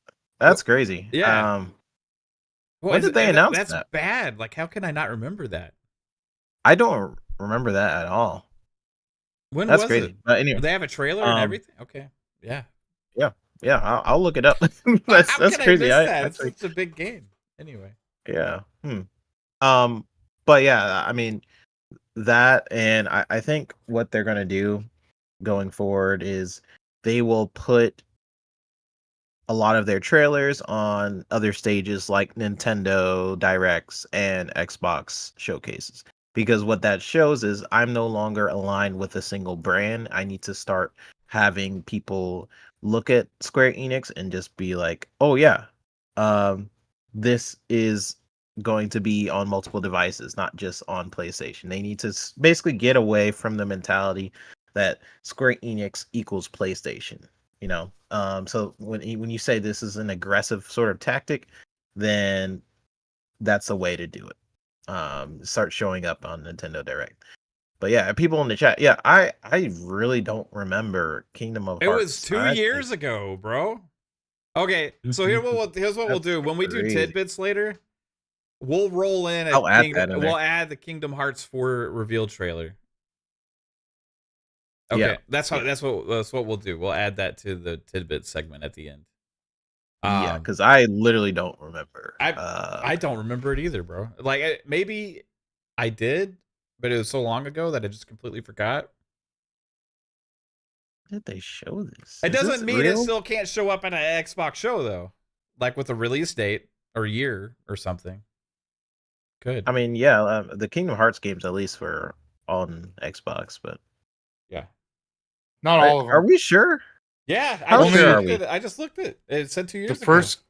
first Kingdom Heart is Wow. not on Xbox, and they did not release the complete story. Complete story has all of the Kingdom Hearts 1, because they did 1.5, 1.8 or some shit, 2.5, 2.8, fucking 2.2, fucking It did squared. 1.5 and 2.5 on Xbox. Yeah, but they didn't do the first one, the first Kingdom Hearts. Yeah. The first one is still excluded from Xbox. Right, you get like not the That whole was a story. time where they kind of started to try and get good with Xbox again, and then they like pulled away because supposedly like behind the scenes stuff, and there's been rumors from people that they were close to acquiring Square, then backed out when they bought like ZeniMax Bethesda or something like that, and that kind of spurned Square, and then they went like full force into PlayStation land at that time doing those deals. And then now they're like in this situation where they're trying to get good with Xbox again, or Xbox is getting good with them again. But who knows, man? Like, yeah, but we'll add that trailer to the end. I did want to just run through this article real quick about the whole Square Enix situation. Then we'll get into Herman Holst and the new leadership at Sony. So this is from VGC, VideoGameChronicles.com. From Andy Robinson, who still has me blocked. Shout out to Andy. I'm sorry I hurt you so bad when I made fun of your pundits comment when you said Xbox was going to cease to exist, says pundits. Square Enix confirms U.S. Europe layoffs as part of restructuring. Publishing, IT, and Square Enix's collective indie game label are affected. We don't have a word on how many layoffs yet, though. I don't think. Do we, guys? Any news on the amount of people affected from this restructuring? There was a number already shown. See if I can find it. I'm going to keep reading while you're looking. Square Enix is set to make an unconfirmed number of layoffs as part of ongoing company restructuring, it told staff in an internal meeting on Monday, VGC understands. According to people who were in attendance, Square Enix president Takashi Kiryu said that both the company's American and European arms would be hit with layoffs, which will happen over the course of the next month. The scale of the layoffs wasn't shared, but staff were told that people working in publishing, IT, and Square Enix's collective indie games division will be predominantly affected. Another move from special, smaller games to focus on the bigger ones, right? Those impacted will be informed this week, staff were told. In the UK, employees will enter into a 1-month consultancy period as per local employment law, while US-based staff could leave their roles before June. Following the internal meetings on Monday, many of Square Enix's main Slack channels were locked, BGC was told. So 3-bit, because you have experience working in the Slack channel area, so you just like all these devs talk and communicating and working together and stuff about the projects and stuff, and then just one day they show up and they're just locked out. Yeah. It sucks. It's just so vicious, man. It's so vicious. It's kind of like the New York Jets football player was trying to go into the facility, and his code didn't work. He's like, "Oh, I guess I got fucking traded." Yeah, it's crazy brutal. Sometimes. Like I talk about this a lot, and this is where people are like, "Oh, you're just mad at Xbox, whatever." But I talk about this as an industry-wide problem. Like with Xbox, I talked about like. When you're firing or laying off teams and what that means for the future. Same thing here. Layoffs. I think it just really does go down to the company itself. I think Square. We've listed the problems that Square has had over the years. Not just restricting yourself to one platform, but completely just getting rid of studios that could have been helpful to you and your future. This is a lot of things with Square, but it always sucks. I've seen this as a trend with these billion-dollar companies and million-dollar companies, whatever, where even if their profits are like sky high and the executives are constantly just getting higher and higher bonuses while they like, oh, let's just get rid of this team. And it's annoying, man. It's annoying because like the gaming industry is constantly just getting these layoffs, and it's not a result of their performance, which it's always just money. They want to make more money in a certain sector, or like oh, we want to change these teams to do a specific type of game going forward, so we don't really need the mobile person, or it's just unfortunate. I feel for the teams for sure. It is sadly a part of the industry. Like these layoffs, I believe someone did the math and it was like 10,000 people have been laid off, I believe, this year across like EA and all these other companies. If you add it up, it's around 10,000. We thought last year was bad. This year is like the big correction or something with the industry. It seems like. Not every company is the same though. Like I feel like a lot of people just bundle all this in. Hey, it's all just an industry thing, right? But every company within these are still making different decisions and making different decisions and have different reasons why they're having to do certain things. And certain companies don't have to as much as others, I would say. And there's also some companies that aren't having to do it at all or don't feel like they have to do it at all. And I would honestly make an argument that none of these companies really have to do this because all of them are still actually profitable. they're doing it more so because they're cutting costs with the expectations of what's coming in the future and figuring out how to maximize things for the future of their business, which makes sense, right? But there's different ways of doing that. And my argument has always been like losing talent and losing the people that can make the games isn't necessarily the best move. Maybe sometimes figuring out how not to fuck up so much using that talent is the better scenario, right? Yeah. And part of this was cancellations of games and failed projects due to exclusivity agreements and all these other kind of things. And sometimes you just got to take a look at yourself and feel like, hey, okay, we have all these people and doing all these different things. How can we stop fucking squandering it and actually use all this to make some fucking more money? Instead, sometimes they're like, we need to make some quick decisions here, and we're going to just close this. We'll call it restructuring for the betterment here, but it's really just a cold-cutted cost move for the immediacy, and they're going to figure out how to shape what they have left to do the best that they can going forward. And that's I don't know.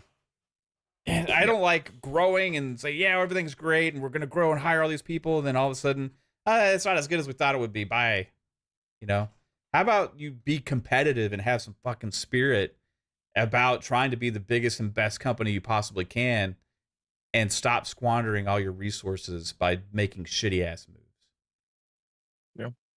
I don't know. I mean, we talked about like the potential, right? If you were growing your mobile division, you had a mobile game developer with Xbox, at least that they got rid of. Yeah. If you wanted to grow games like Hi-Fi Rush and continue down that path and make a Hi-Fi Rush 2 or anything like that, well, that's gone now. Or grow your presence in Japan, like you've been saying, if that is still the plan. If we're talking about Xbox, if that is still the plan, that you want to grow your Japan presence, Japanese presence, then you had your only Japanese developer, so that they got rid of. So when we're talking about just like layoffs in general,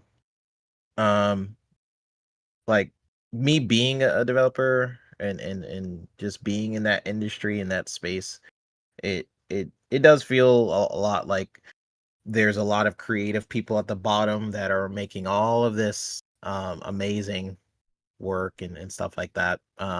And the teams over at Fable, over there, they're super talented. And like I always say, I'm not worried about that production. When there was all these rumors about Fable, like, oh, I was, the one thing I was like, I'm going to say is with Fable, I'm not worried at all. I think that team over there is super talented, and but it's always like, I love the developers and those people, because they care about the game they're making. All they want to do is create good games. That's like the base level. And then the people above them, the executives, I've never cared for.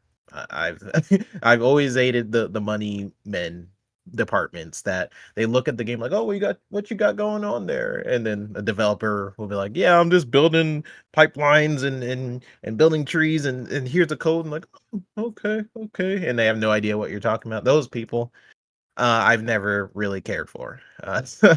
So I mean, I have that mentality with everything. It could be Xbox, PlayStation.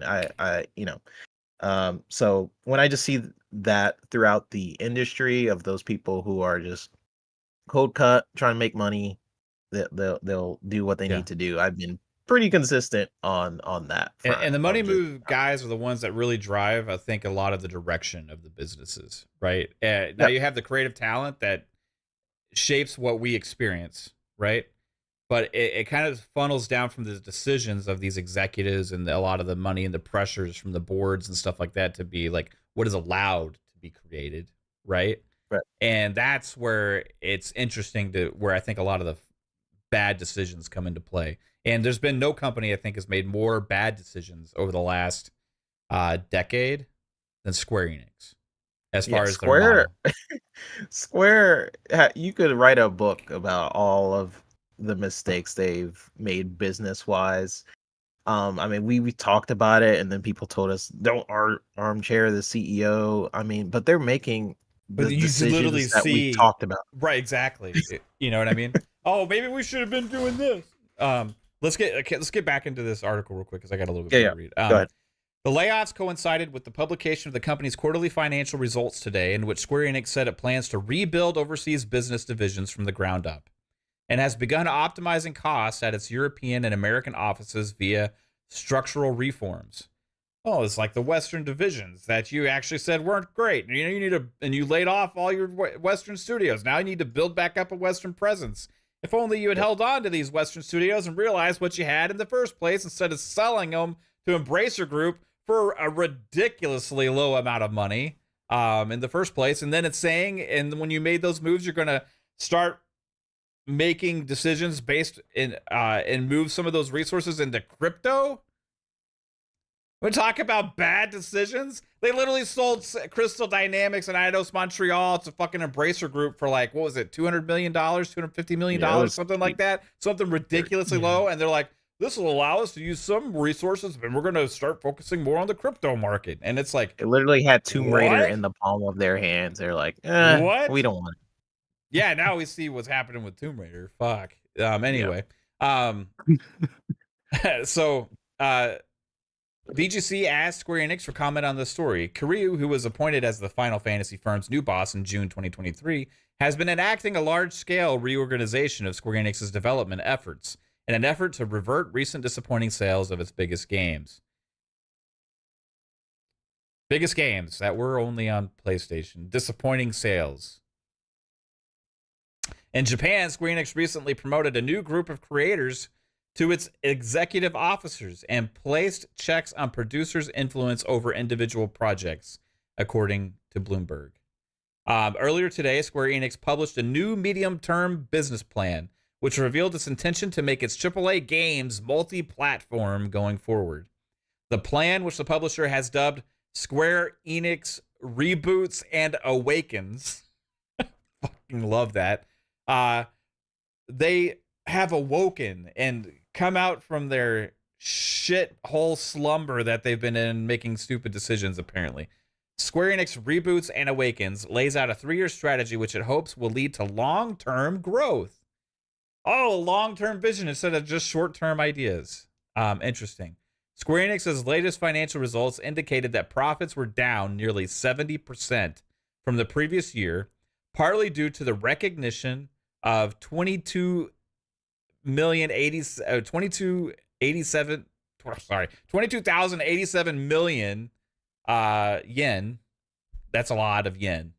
In losses on disposal of content as an extraordinary loss. Losses on disposal of content. What do we talk about before on these shows about these companies wasting so much money on wasted projects and cancellations and not knowing what the fuck they're doing? And it's a lot of times the money guys trying to like force projects into certain models, and then we keep experimenting and all this fucking talent gets wasted for years and years and years. That's what is driven all that profit loss there. Those losses are related to the cancellation of projects that don't fit with its future strategies, it said, suggesting they may have been either tied to a single platform or relied too heavily on external developers. Square Enix said that going forward, it will aggressively pursue a multi-platform strategy that includes Nintendo platforms, PlayStation, Xbox, and PCs. By doing this, it will be able to build an environment where more customers can enjoy our titles in regards to major franchises and AAA titles, including catalog titles, it said. While not explicitly mentioning in the plan recent Final Fantasy games, including Final Fantasy VII Remake, Final Fantasy XVI, and Final Fantasy VII Rebirth, all launched as PS5 exclusives, and it's been claimed that sales of the latter titles have been underwhelming. So, just all the PlayStation guys that were, thanks Brett, in our chat for many times we had these Square Enix discussions, and you told us we didn't know what the hell we were talking about. For all the Xbox guys, I said nobody wants those games on Xbox. It doesn't matter. All that kind of stuff. This Square Enix wants their games on Xbox. They want their games on PC now. And when these big games, AAA games, get announced and are also on Xbox, I think many Xbox gamers that are excited for these kind of games will be very happy. And it'll be better for those franchises. It'll be better for Square Enix. It'll be better for gamers in general. So And ultimately, I do wonder how finally. this is gonna change the strategy for Sony, because Sony does rely on Insomniac right now. That's their baby. That they are carrying them for sure. And then Square. So when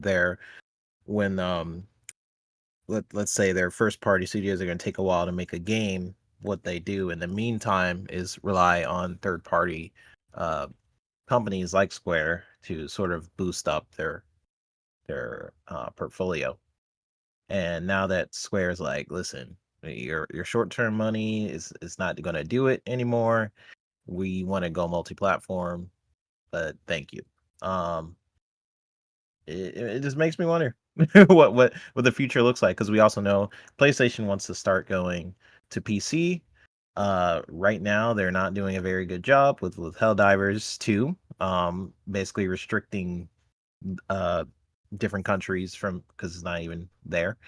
But Sony's gonna want to expand too into the PC space and basically start solidifying outside of their consoles. So just everyone's sort of being like, hey, PlayStation, they want to expand. Square Enix wants to expand. Microsoft has been already expanding that since like Xbox One. They've solidified that they are what Xbox is not just one console. It's PC, it's mobile, things like that. But we'll see. Yeah. We've been saying this for a while with Square. I feel like, again, like how they want to aggressively go on to other platforms. The best way to do that is to show up on an Xbox stage and be like, hey, we're not tied to PlayStation. Show up on a Nintendo Direct, be like, hey, look, we I know in the past we were really heavily tied with PlayStation, but now we want to be that Capcom or that Bandai Namco where we're just spread across different platforms from going forward. So they need to just kind of break that relationship a little bit. I don't know how many contracts they have left, Mav. Like with PlayStation, if there's still an ongoing one with one of the Final Fantasies, or when that is up. We seen a couple of trailers with like Final Fantasy 7 where like, oh, the exclusive window ends at this date, and it's been past that date. So unless in the background Sony would extend it just to make sure it doesn't go to other platforms, which I'm sure they would do, or they just wanted to keep that relationship with Sony so strong that they're like, you know what, we won't put it on other platforms. So I don't know when they want to just go ahead and start dropping it on like Nintendo Switch 2 and stuff like that. But I'm sure if they want to aggressively do it, then the best way to show that is for I mean, they already did it. It was at a Dev Direct, an Xbox Dev Direct. Yeah, exactly. I mean, that they was made not like the common. thing in was it Tokyo Game Show last year, right? And then now they have the thing with they showed up at the Dev Direct. You know, Final Fantasy 14 has showed up. They even had some of the content for that was like in the Game Pass offering, right? Or Game Pass perks or something. I can't remember exactly what they did there, but there's definitely kind of like a relationship blooming, and it's about damn time. You know, it sucks for the layoffs, obviously. Like I think this is more about how shitty they've ran their company for so long. And they're feeling the effects of it now. But for me, the silver lining is them acknowledging that, and even like using the term they've awoken, right? Like it knows that they realize they fucked up. You know, you don't say you're awake unless you realize you were asleep. Right. So, good for Xbox, right? Good for PC gamers too. If you care about games like Foam Stars. I saw Joanna Dark in the chat was like, he's excited to play Foam Stars in the future on his 5090 Yeah, shout out to you, Joanna. I'm sure you're gonna love that, bro. And I'm sure many other PC gamers are gonna be spraying foam all over the fucking place now. It's gonna be a party up in here. So we got a little bit more news. Herman Holst and what was the other guy's name again? I don't want to butcher it. I can't remember. There's been so much news today. Hideki Nishino. I think that's how you pronounce it. Hideki Hideki Nishino. Mishino? Yes. Hideaki Mishino? Say it again. Hideaki, yeah, Hideaki's probably right. Yeah. Okay. I'm looking for where the fuck is this? Where was the announcement? Who made the announcement? Okay, here we go. I got it. I got it. Yeah. Okay, from Christopher Dring. PlayStation has named Herman Holst and Hideaki Nishino as joint CEOs, succeeding Jim Ryan. Both are PlayStation veterans, having been part of the company for the best part of 2 decades, although the first CEOs who were not part of the PS1 era. We were joking in our DMs earlier because Herman Holst is like a survivalist. It seems like within PlayStation, it doesn't ever seem like he has like a direct vision himself. It always has kind of seemed like he's kind of just glided along with whoever was the boss of his and went in that direction. But now he is CEO, so he's going to be in charge. We're going to see the Herman Holst era. And if I was to say if there's any time to take over PlayStation, this is like the most shakiest time due to everything we talked about earlier, right? And all the situation with everything they've lost now. So what is their vision? Is he going to be Mr. Games as a Service? You know, is he going to beg Xbox for more games? We said this before, guys. Do you guys remember this? This was probably like less than a year ago when we were talking about Xbox and them acquiring ABK. We talked about Xbox kind of infiltrating PlayStation from within. And PlayStation becoming kind of dependent on Microsoft and Xbox. You look at the games that are starting to become successful right now in PlayStation with the games that Xbox just put over there, right? Call of Duty is going to hit later this year as well. That's going to be an Xbox game now, owned by Microsoft. And they're losing all these partnerships with all these Japanese publishers. So ultimately, it kind of looks like, is Microsoft going to be one of the biggest money makers for PlayStation?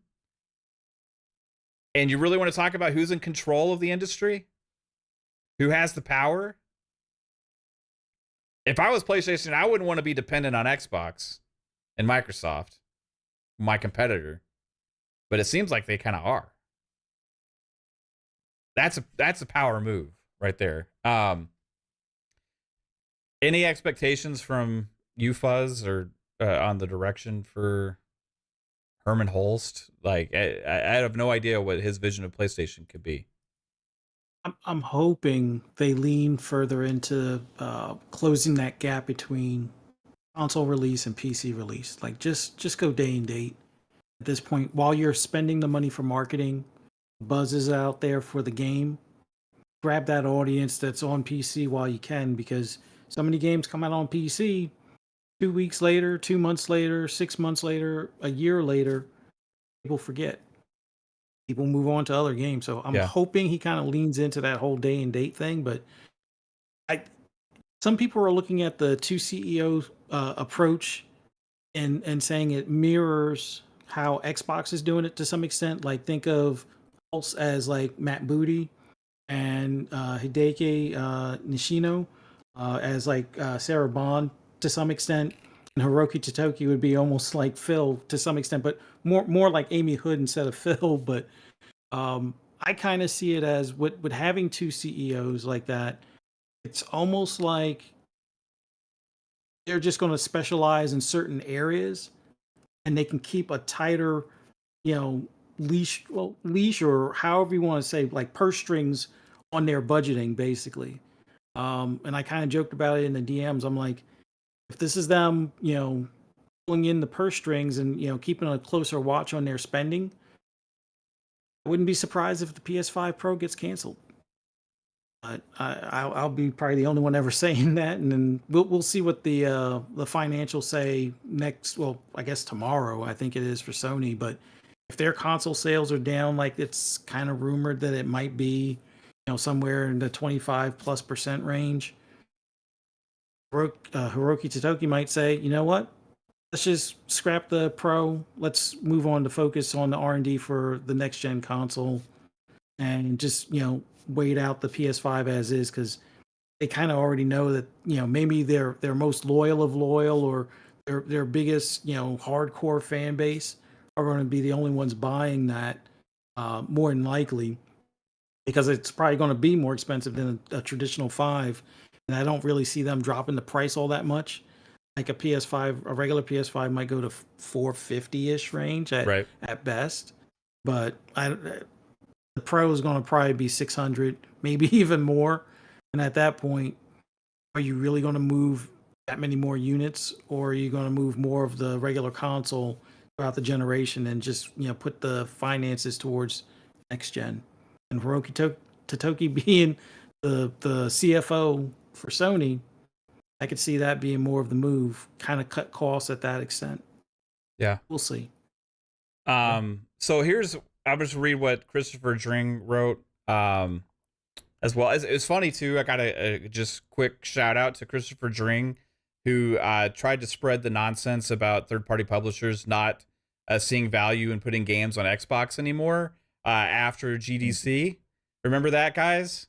And him also saying that there was no more investment from Xbox really into Game Pass.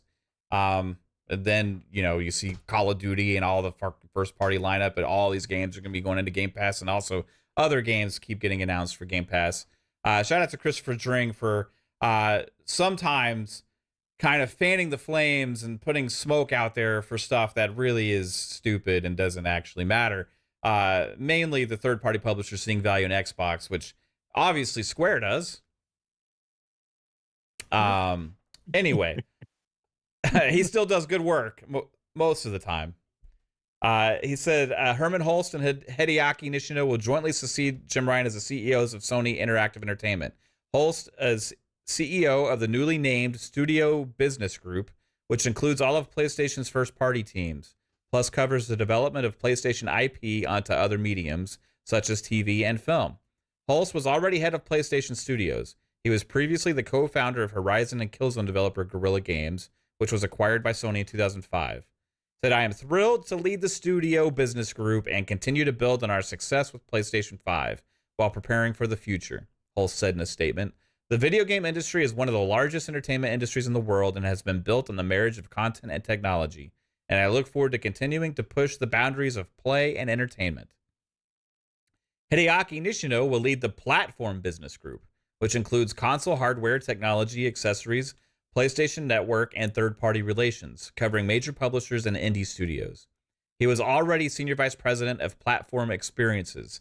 He's been part of the Sony business since 2006, holding numerous roles at Sony Network Entertainment, Sony Corporation, and SIE.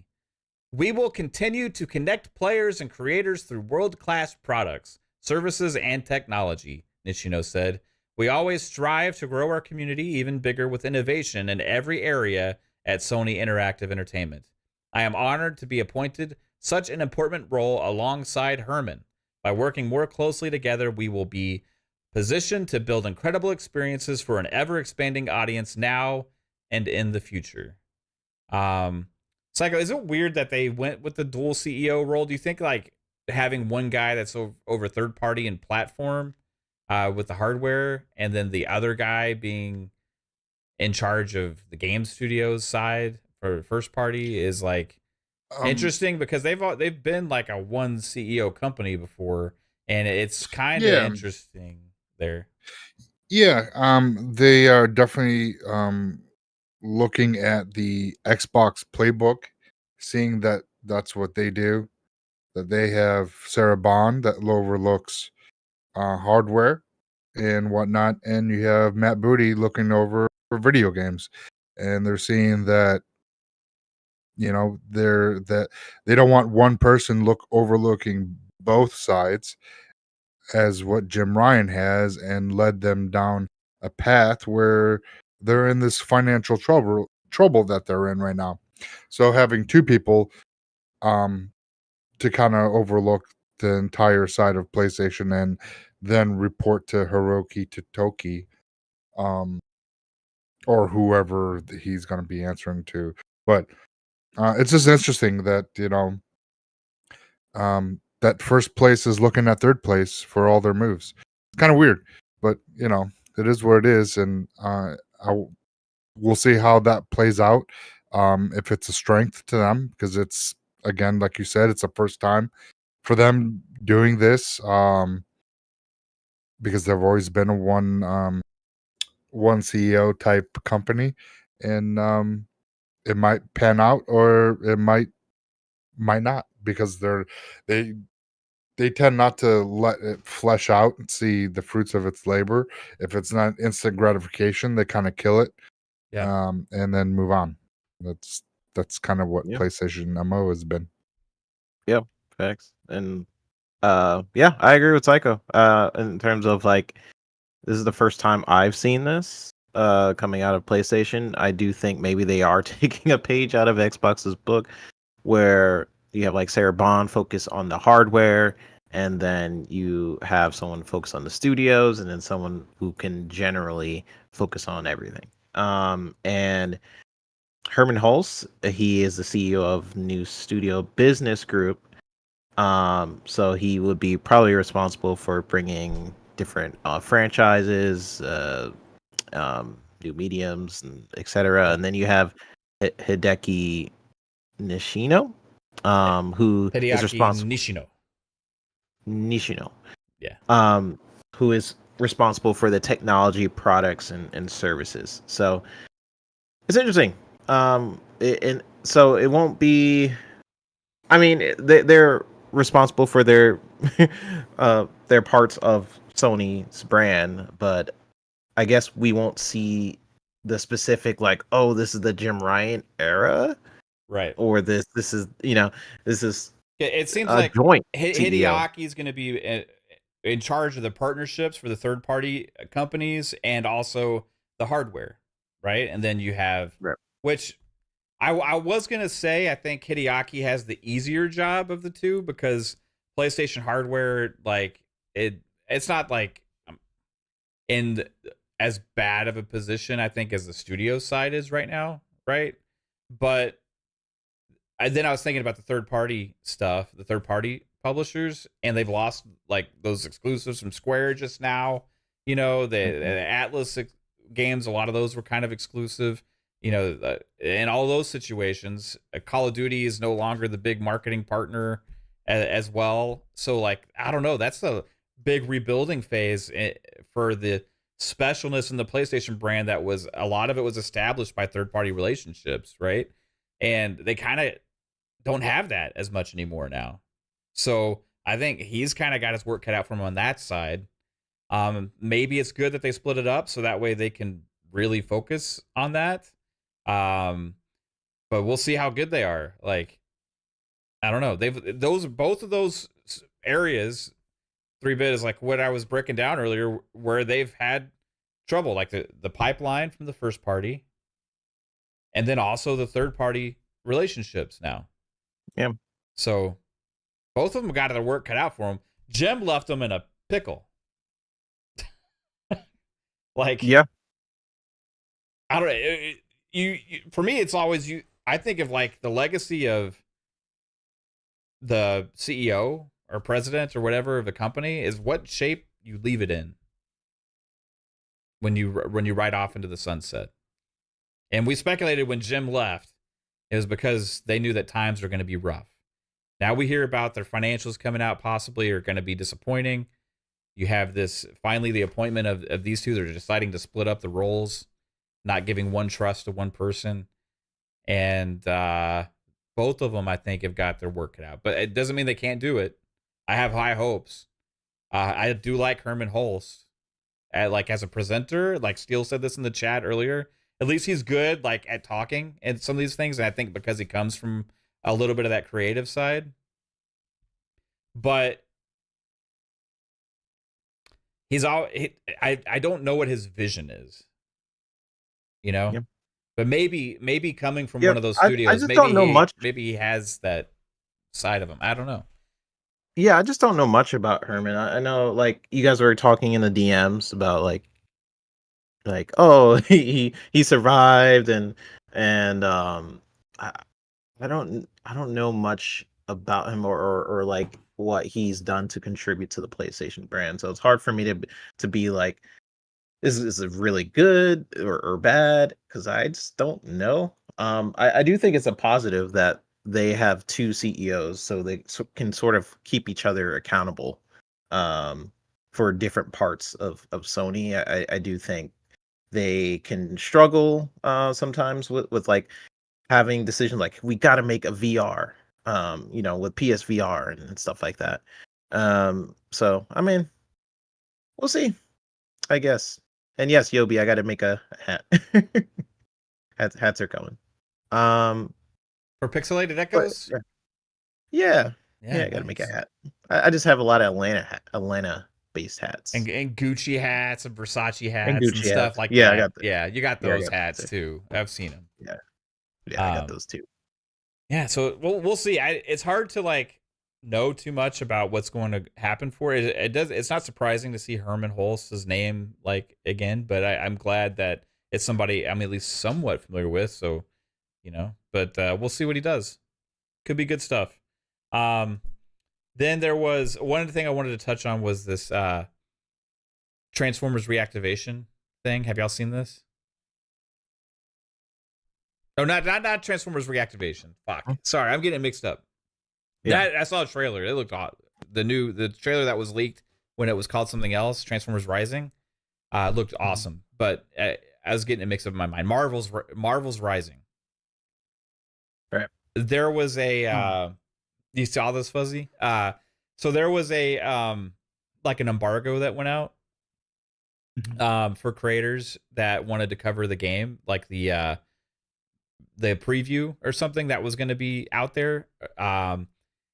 And this preview,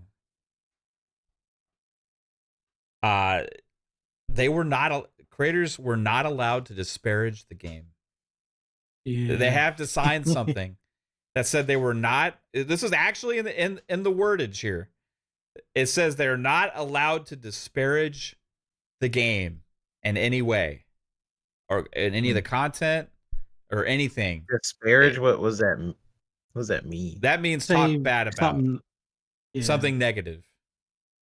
This for the Marvel thing, right? Yeah. Or you're talking about? Yeah, I'm talking about the Transformers? Marvel. Yeah, I'm talking. I mixed it up. Okay, I was Yeah, like, yeah. I was like, I don't remember. Okay, yeah, that was bad.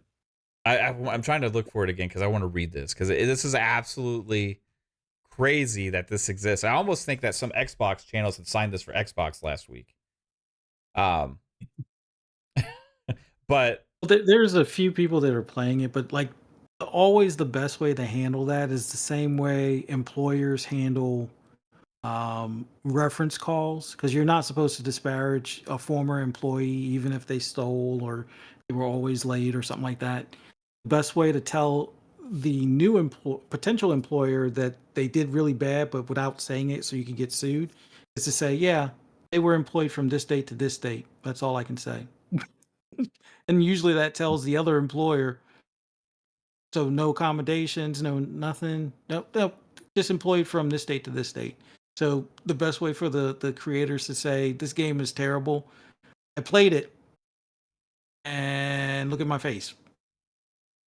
yeah, Kind of thing. And that'd be about the only thing. They can't sue you for, making a face kind of thing. So, yeah. That contract was wild. I'm like, didn't the FTC say they just had a thing about non-competes? Do they think they can make that contract stick?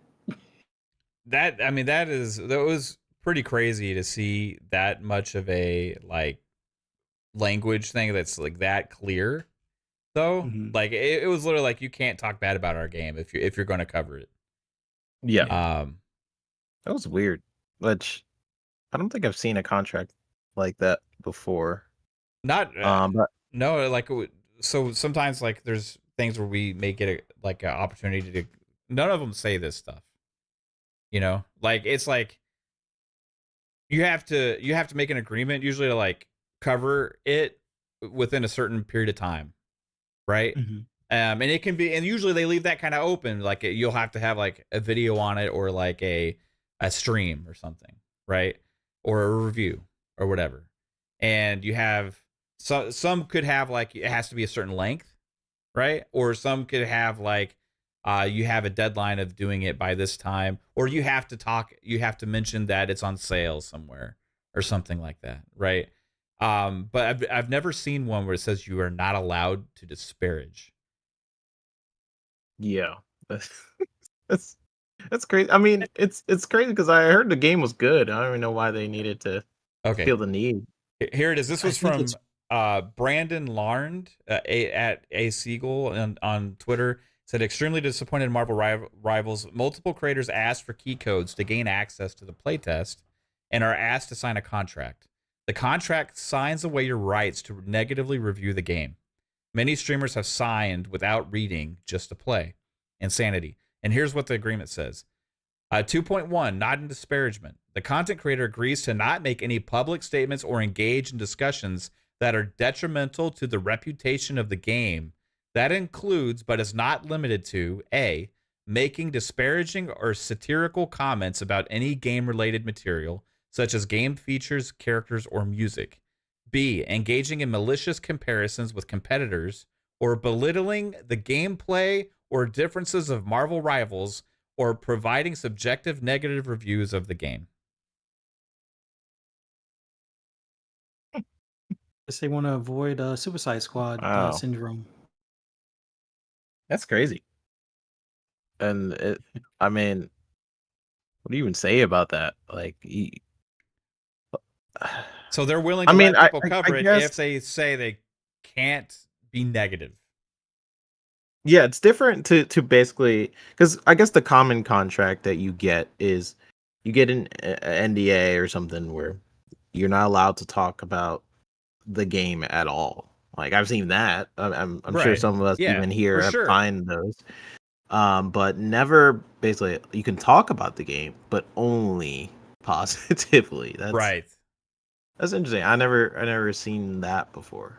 So now, But like, anytime anybody mentions this game, I don't know what the reality is because, but I've seen Yeah. some people talking positively about it. Yeah. yeah, I that's mean, why I find it's and- weird. They didn't even need to really do And that this because doesn't necessarily mean it's bad, but whoever put this contract together is not very smart.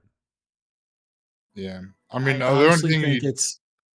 Oh, I'm sorry. Go ahead, Psycho. I was just gonna say, all you can do is like, yeah, I played it, and that's it, Yeah. and not talk about it. Like I didn't talk bad about it, but I didn't talk good about it. So yeah, I guess you could get around it, but it's still weird. Yeah. Like, I yeah, think I this is played a Marvel direct. Rivals today. Yeah. Like, I don't This know. means good in other countries. Yeah. Yeah. No, I think it's a direct result of what we saw from Suicide Squad and other games that have gotten piled on. I think you're going to see more of this. You guys, a lot of you guys have played Suicide Squad and enjoyed it, right? Yeah. Had they had a I love it. contract like that, would it have persuaded? Well, did you guys do the early access or just waited until it was released? I waited till release. That some of the guys did early access. So I guess the question is, will that persuade people not to do the early access or the beta and things like that and just wait for it to be released? Or will they, sign that, praise it or just not say anything, or other than that they've played it and kind of move on if it's bad? But at least you won't have that pile on effect of what we saw with, people from IGN constantly tweeting, excuse me, this isn't the Rocksteady game that we wanted and whatnot. So I think this is how these companies are going to fix the glitch, kind of thing. Yeah. Yeah. Yeah, it's I don't know, man. It's just weird. I would never sign that. So I would just not cover the game. I already signed it. I love the game. It's freaking amazing. Are you telling the truth right now, 3-bit? I can't tell. Yeah, it's fantastic. Wink Love it. once if it's true. Wink twice if you got something in your eye. Malfunction. Yeah, it's crazy, bro. Yeah. Anyway, No, so it does look. Last thing I'll say is like it does look like a good game. Like generally, I'm not saying that just because I'm paid or anything, but it does look like a fun game. it looks just Fun like Fortnite game. Overwatch, but with Marvel characters. Yeah, which I love. Like I Yeah. seen someone play with Storm. There was this clip where someone was playing as Storm, and they go through Doctor Strange's portal, and they're just like she's like shooting her lightning bolts through the portal. Like that Yeah. was sick. Yeah. Pretty cool. So I'm not saying that. I thought it was genuinely. I thought the trailer looked. I was like, wow, that looks just like Overwatch. I've never seen a game blatantly copy another game that much with art style and direction and a hero shooter. Like, sure, but it still looked fun. Doesn't mean it's going to be bad or whatever. It looked like it could be a good time. With the one other thing, hey, Hellblade 2 is coming next week, guys. Yes. Like we mentioned it a couple times during the show, but this is a big time release for Xbox. It's been a game that's been in development for a very long time, and it's kind of kicking off the summery type into the showcase season, and the second half that Xbox is going to have a super strong presence. So I just want to get quick feeling. Are you hyped for Hellblade, Psycho? Are you going to be day one on this, or you kind of like, Hellblade? Psycho's asleep. 3-bit. Oh No. I didn't know you were talking to me. I said Sorry. Psycho. It's okay though. You did? Yeah, it's all right. Oh, It's I all was right. not paying attention. Yeah, it's cool, man. Hellblade 2. Are you pumped for Hellblade 2 coming, man? It's only like a little over a week away. Yeah, it literally comes out and then I go West Palm Beach. So, yay. Oh, Dave Matthews?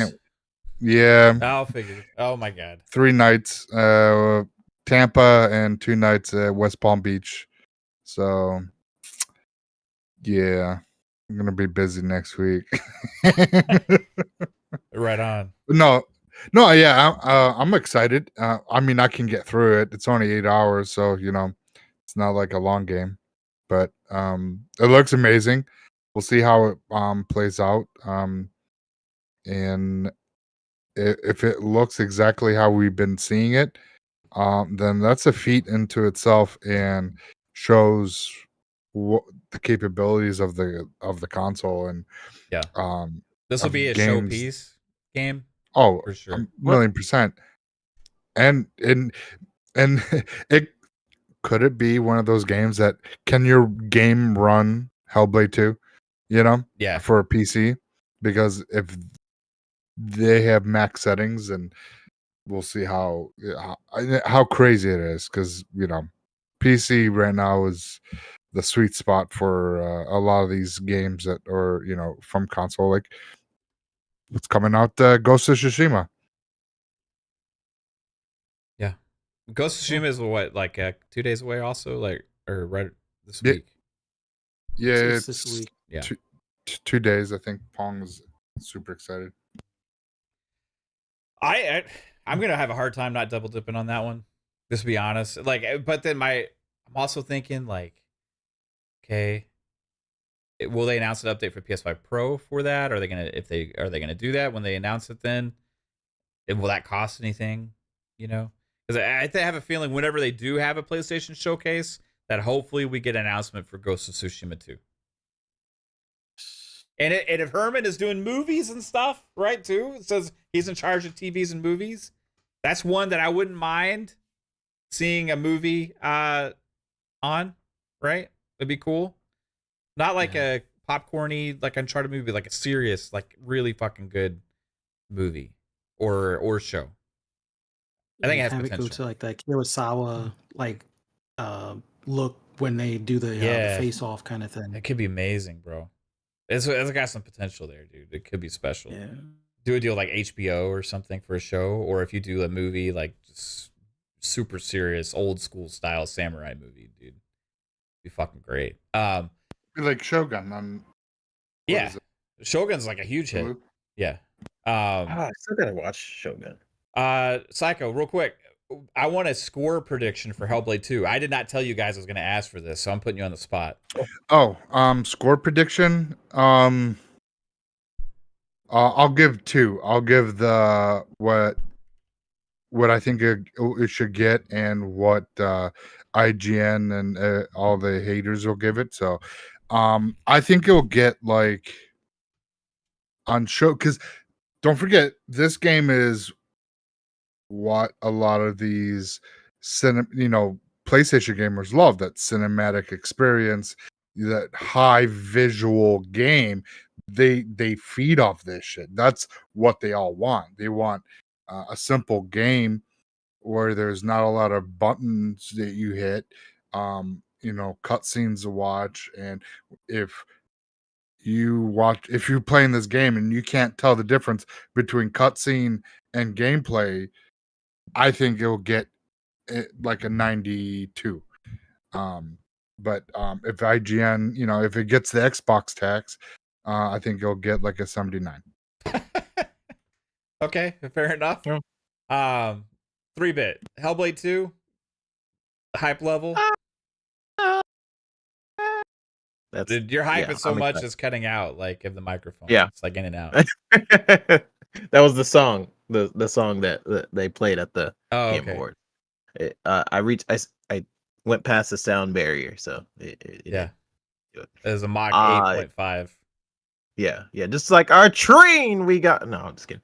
No, it's good. I'm really looking forward to Hellblade 2. I've been like looking at all the dev diaries and stuff. I'm playing the first one so that I will be ready in Senua's journey for what she got cooking up for the second. So I predict that the Metacritic will be like an 85. Just because we got not a lot of people review on the Xbox. And when they do, they are a little bit more harsher. But it'll also be on PC. So I'm just taking that into account. The first game was an 81. Yeah. So people are probably gonna whatever Really? they reviewed it before. It was only at 81? Yep. Mm-hmm. What? So only 81. So I suspect that the people who reviewed it before, maybe they'll increase a point where they didn't before. So IGN, I think they gave it a 9. I feel like it'll be a 9 again for IGN if all things are considered. But we'll see. It's hard to tell how the media is gonna treat this game. How if they're like, for example, we had like Eurogamer and other review sites punish Hi-Fi Rush for being an Xbox title. Yeah. So I don't know if that situation will happen here. I hope not. I hope people like look at the game for its actual merit. But I don't have a lot of faith in journalism these days. It's getting my list of journalism sites are getting shorter and shorter. Yeah, unfortunately. Oh, that Games Radar post where they said that Helldivers 2 was an RPG? Oh my god, No, my fucking brain stopped working when I saw that. Pong like completely ratioed that post, like burned down, like the games media is burning down or something like that. And fucking it's insane that the idiocracy of games media doesn't even know what fucking basic genres are for games these days. But I think 80 mid 80s, like 83 to 85. Since the first one was 81, and that one was, I thought, reviewed pretty well. Okay. I think at the time. Right. So, yeah. Nice. Buzzy, Hellblade 2? Is this like a super exciting one for you, or? Yeah, I'm definitely excited for it. I got to finish one of my playthroughs because I'm like 60 or 70% through on PlayStation, although it's on my PS4 and I don't feel like doing the transfer because it's not in the cloud. And then Xbox and PC, unfortunately, are two separate um, saves. I wish they had it where it was one save or cross progression, but one is at like 50% and the other one's at 60%. So I just need to finish one of them. But looking forward to it next week. My guess on the score is kind of slotting in between 3-bit and Psycho. And I think part of it is the gaming media is going to be a little afraid to badmouth it. Even though that 81 was based on PlayStation when it first came over there, they didn't want to give it its shine because it was a smaller game in comparison to their quote unquote bangers. So I gave it an 81. You know, they didn't want it to be in the same league as their bangers. So, but this one's going to be probably a little bit more visually impressive, audio impressive, mechanic wise impressive. So I think they're going to give it on the low side an 89 or as high as a 92, somewhere in that window.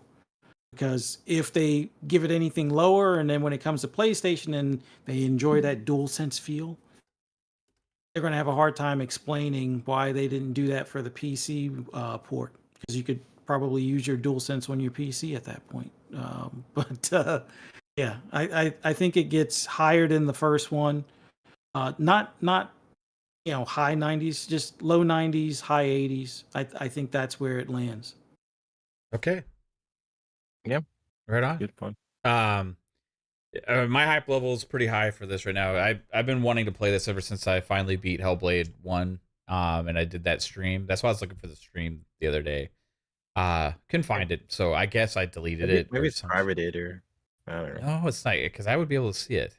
So there was a point where I went and deleted a bunch of old stuff at one point, but anyway, it's not there. Yeah. But for me, I'm gonna do this a score that I think is gonna be surprising because I'm basing it on the previews.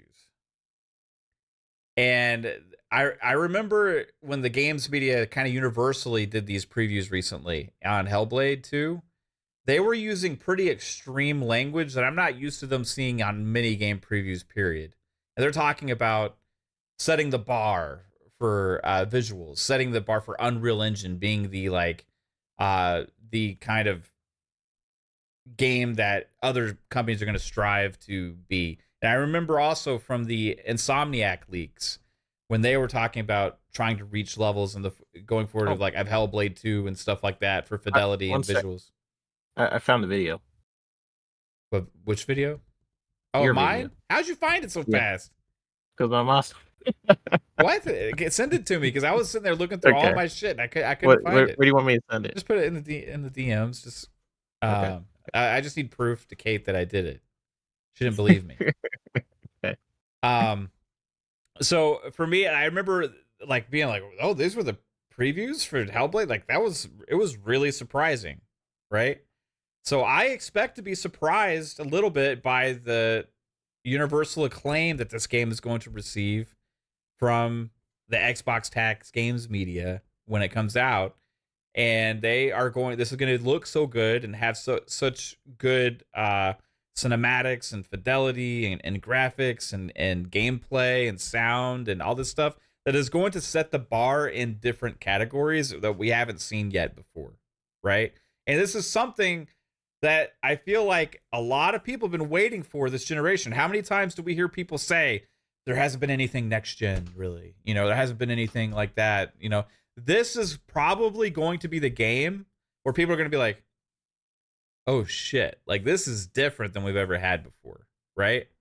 So for that reason, I'm going to go out on a limb and say that this game is going to get over that 90 bar for Xbox on Meta.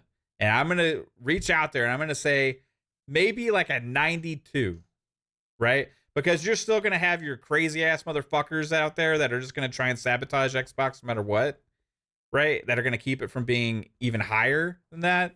But I think overall, those people are going to look like more ridiculous and idiots comparatively to the masses of the reviews that are going to show up here. And they're going to be exposed because of that. So they're going to have a little bit of fear, I think, from some people to go that route like normal. And I think this is going to get over that 90 bar, and you're going to have maybe like a 92, 93, you know, but just because Xbox is 92 for Hellblade 2. We'll see. Could be completely wrong. I hope so. Yeah. PC, Yeah. I think it's going to be more popular in PC than people are going to realize. I don't think it's going to like break records and stuff, but I think it's going to be a game that's going to be talked about because of the visual fidelity and the audio. And I did forget about the early pre. That is something I forgot to kind of think I about. mean, the language they're using, dude, they don't usually use for previews on games. And they used it for Hellblade 2, like talking about this kind of stuff. Like, this is, we finally got next gen. Yeah, exactly. They're saying stuff next like gen that. game. Yeah. Yeah. And I think it's going to be like a potential game of the year candidate too because of this, for those same reasons, right? We got Dragon's Dogma 2 out there. Could Hellblade 2 come in there and actually steal a game of the year for being that much of a masterpiece in storytelling, visual fidelity, and audio design? This could be that game, right? It could be that game that Matt Booty was saying we need smaller games. It's not really a smaller game, but they are selling it for $50. It took them forever to make, so I don't know if you consider that small game. But anyway, we only have one more segment here on Fun Speculation. Do you got to go, Psycho, or do you want to stick around for tidbits? No, I really gotta go. Yeah, I know you got to open tomorrow. Yeah. So Get the fuck out chat. of here. I'm just kidding. Thanks for hanging out. Stay for tidbits. And I'll catch you all on Friday. And I think that's it. Cause, well, no, I'll be back for FSP Monday, and then I'll be on vacation. Right on. Yes. Well, appreciate you being here, man. As always, dude. Check out Oh, Psycho 100%. on X, and you can his tweets are actually really good, guys. Be surprised. He has really good tweets. Yes, I have great tweets. They're the best tweets. They're the most wonderful tweets ever. Yeah. No. Great tweets. I love your tweets. Yeah, maybe one day I'll start podcasting again, or yeah, we'll see. Yeah, you're gonna do Podcasting more? My channel rise from the ashes like a phoenix. Okay. Like yeah. Square Enix, it'll be awakened. It'll be awakened. Rebooted and awakened. Yes, exactly. Nice. Good reboot. Yeah. I'll have to We'll change take care my of Psycho. intro. But anyways, good night, y'all, and I'll catch you on the flip side. Good night, guys. Peace out, man. I just wanted to give you the Right. opportunity to leave. Thank you, sir. Bye. Later, guys. Later, bro. Take it easy, All right, man. bye. Later. All right, everybody. We have one more segment here on Fun Speculation Podcast.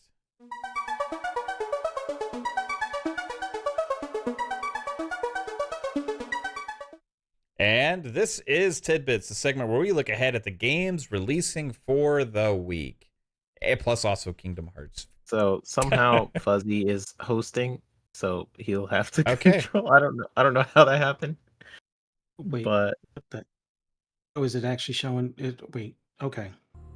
Oh, yeah, wait. there you go. Hey. Oh, Pong has been playing this. He's excited. Hyperspace has been weaponized. It's Homeworld I mean, 3. PC only at the moment. Released this Monday for $59.99. Yeah, Pong was saying the graphics and stuff on this game are insane, dude. And I can see why. Like, look at it. That's not interference. It's the queen. She's coming for us. Who make? Oh, Gearbox. Okay. Gearbox Publishing, I think. I don't know who the developer is, but It's an ambush. Hey, it's Kay Asante. hey, why is every game character or like character in a show look like Kay Asante all of a sudden? I don't know. Captain Keys, now he's in Homeworld 3. Dude is getting the IMDb credits up. Yeah, Pong's been really enjoying this. I'm still struggling with it all. If you want screenshots and Homeworld 3 porn, go to Pong's Twitter. It hurts. Yeah, this looks I dope. played Homeworld 1 and 2 way back when on PC. I didn't really play it the correct way. I would just build a lot of ships and then hunt every enemy in the space area with like an armada of battleships and other light cruisers and things like that. Enemy detected in zone. Yeah, it looks so good. Waiting for orders. On my mark. Okay. Go! Firing. So this is like It's a RTS. It's a strategy game. yeah. Okay. Missile on. Do you think I would like it? I haven't played a homeworld before. I haven't really done this kind of strategy where it's like a space game, you know? But this one is very intriguing to me, and if I am going to dive into one, it'll be this. Okay. If you wanted to relive the space battles of Star Trek or Star Wars, this is probably as close as you can get before doing mods. I know in the past there were mods out there for it too. Blackbird Interactive is a developer. Now, this one has taken a while. It's finally Biomutant coming to the Nintendo Switch this Tuesday for $31.99. And this video should be somewhat representative of what it will look like on the Switch. So, Right on. Doesn't look bad. I do think Biomutant's a good game, and they've done an update since I originally played. When it first came out, You were pissed I was off. streaming and I got so pissed off at this game, dude, because it had the most frustrating opening sequence of a game that I've ever fucking played. After that though, it got good. Because they updated something with the intro. I can't remember what you're mad at, but it was really fun. It was like you take 5 steps and they stop you to do another tutorial thing, and then like it takes like 5 minutes, then you think you're over with that, you take 5 more steps, and then they put it back again, and like you can't move. It was so infuriating, bro. yeah. But supposedly they fixed that. So Yeah. Right, this one is Dread Delusion, coming to PC this Tuesday for $15.99. Looks cool. yeah, it looks pretty good. It looks like an old school like RPG, like Western RPG or something. Yeah, I love this style. It's like a first-person RPG, like old school, like dungeon kind of game, or that's cool. Yeah. Dread Delusion. Ballads. Jagger. Next one, Not a big Paladins, yep. Also, just coming to PC for $14.99 this Wednesday. Dreaded dragon rose above the land, and our heroes Okay, stood Wednesday. there, positively petrified, trembling in their boots. Ballad. Go back and bring me more Who makes this one? Do you know? news. The developer. Paladins, bringing Is it us in joy one week? wherever they Is that go. Together they have a world to explore. No. Wait, That's haven't cool. I told this This one tale before? is Roll the publisher is dice, Armor people. Games Only they Studios, can bring an made end by to this loop Seed in by time. Seed. With joy Is and the luck, developer. a feat most sublime. Okay. Band together Never as heard of it. friends, feed the dragon they must. Restore the And this peace, one's cause only on most PC. just. Correct. Okay. Together they sing the Paladin's hymn. This is it. Hard to tell what kind of game this. Yeah, I guess it's like Paladins. oh, well, I don't know. Paladins. Paladins. That's what it is. Hello, this is Zane. Now, this one has already been on Xbox, but it is called Slayer's X Terminal Aftermath Vengeance of the Slayer. Until now. It's finally coming to PS5 or PS4, PS5, and Switch this Wednesday for $14.44 on Switch, and then I think on PlayStation it's still like $19.99 or $14.99. One of the two prices. On May 15th. I believe this is already on Xbox if you're an Xbox player, and I believe it's already on PC as well. It looks like a mix of Doom and Duke Nukem. Now, you can Like- put the Psycho Syndicate wherever they are. Even crapping a turd in a toilet that looks a lot like Mevin. Become the most powerful X-Slayer on every platform. Not as powerful as me, though. And destroy the Psychos to revenge my mom. Rip. Spoilers. Fight This is evil cool. poo babies. and bust up toilets through different levels. Then, back into the most powerful psycho computer in the world. Once and for all, I'm destroying liking the this Crybaby theme Syndicate this week of once going and back for to like all. older Whether you're styles. spawning rats and blowing up jesters with the There's been so launcher, much of that or lately, destroying dude. psychos with the power of the hat Yeah. talisman, you'll be invincible against Mevin and his stupid turd pile minion. May 15th, don't mother flip and forget, and become the ultimate X-Slayer. Okay.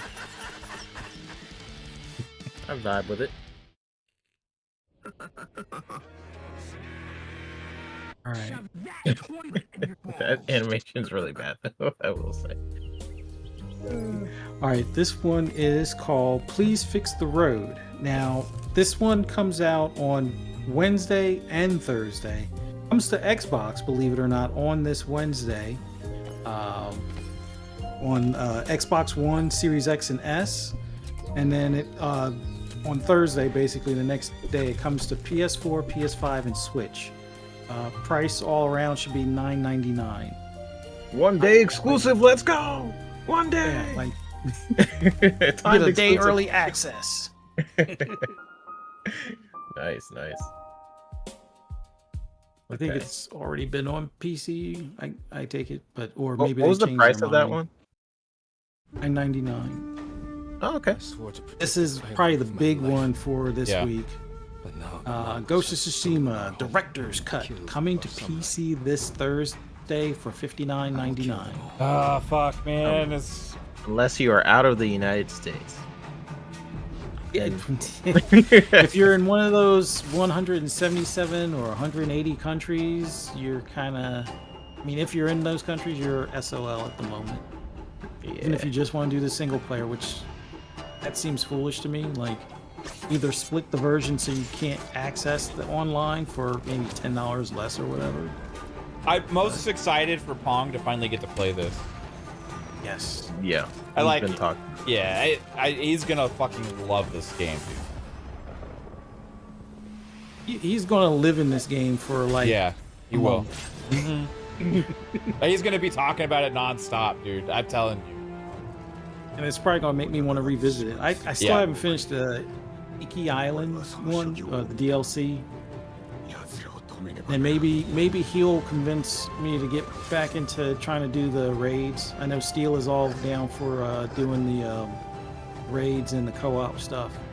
I sacrificed everything for my Yeah, that's kind of one thing I've been thinking about, like, for getting back into it, like, because I'd never played the co-op stuff, and like with other people now, I could have a chance to do that, you know? Yeah. Yeah. Highly recommend this I'll go back game. at sometime. Lorelei and the Laser Eyes? Lorelei? Yeah. Yeah, Lorelei and Laser Eyes coming to Switch and PC this Thursday for $24.99. Okay. Poisoned, it's really good, dude. I mean, if you like Assassin's Creed type games, you'll find yourself right at home with Ghost of Tsushima, except it has a much more serious tone. And there's like a lot of ode to like samurai movies. And, Yeah. And stuff. Yeah, it's pretty cool. I love the combat in it, the world, the story. Like, they just Sucker Punch outdid themselves with that game. Yeah. So I gotta go back and finish that game. The only downside for Ghost of Tsushima being such a success and being so good is that we'll probably never get another Infamous. Yeah. Oh, yeah. All right, this is read-only memories. Yeah, read-only memories. Neuro Driver coming to PS5, Xbox One, and Switch, and PC for $14.99 this Thursday.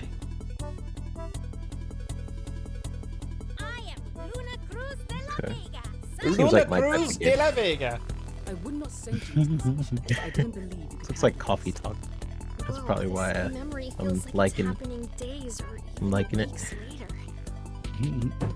What was the platforms for this one? I kind of forget. Oh, Said, PS5, Xbox One, Switch, and PC. Oh, okay. Journal. Looks pretty old. She looks familiar.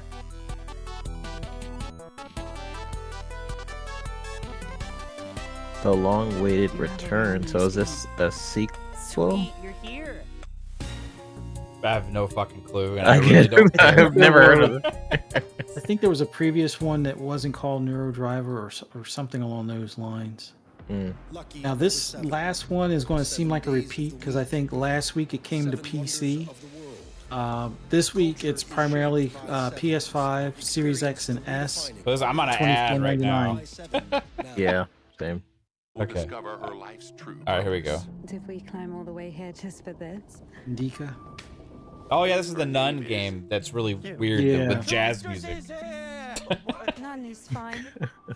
It's like a horror game with Nun, and then like The story of a nun. all of a sudden there's jazz. It's like a Sundance video game. A loot-based RPG. Like the style of it.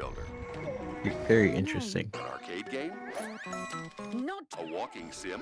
What the heck? No. A This is survival. not what I expected at all. Exactly. This trailer's always like made me go, "What the fuck?" No.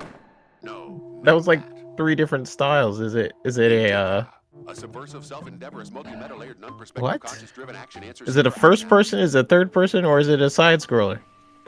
I'm Or disappointed is there it- was no jazz yes. in this trailer. They sold me crazy. on the jazz in the last couple trailers we've seen, and now no jazz. I don't know what to Yeah. expect now. Now they're like, no jazz for you. Oh, and here's the game that we somehow missed this yeah. reveal trailer for 2 years ago. That we were talking about. Maybe we'll see the reveal of this game. I'm surprised I missed this. Kingdom Hearts 4. This is not releasing this week, everybody. Just Yeah, everyone's like, oh. But yeah, somehow we had all not remembered this trailer, and everybody was like, "Yeah, Kingdom Hearts 4 was already revealed." So we're like, "Okay." Wow. Where did this play? How did I? I'm sure we have a video of us reacting to this. I just Probably forgot. so. There's probably it probably happened with something we were co-streaming. Yeah. Maybe we were so hyped about other things that this played, and we just kind of like forgot. Yeah. I do not remember this trailer at all. Yeah. I don't either. Huh. I don't like his outfit yet. It needs to be more baggy. If you're and more confused like- right now, it's because earlier in the show we said we would play this. Yeah. You don't like his clothes? Nah, I'm not a fan. Usually it's more baggy and like more zippers. Now he's going less baggy and less zippers. I'm not feeling it. The graphics are interesting for this trailer for a Kingdom Hearts game. Feels very empty.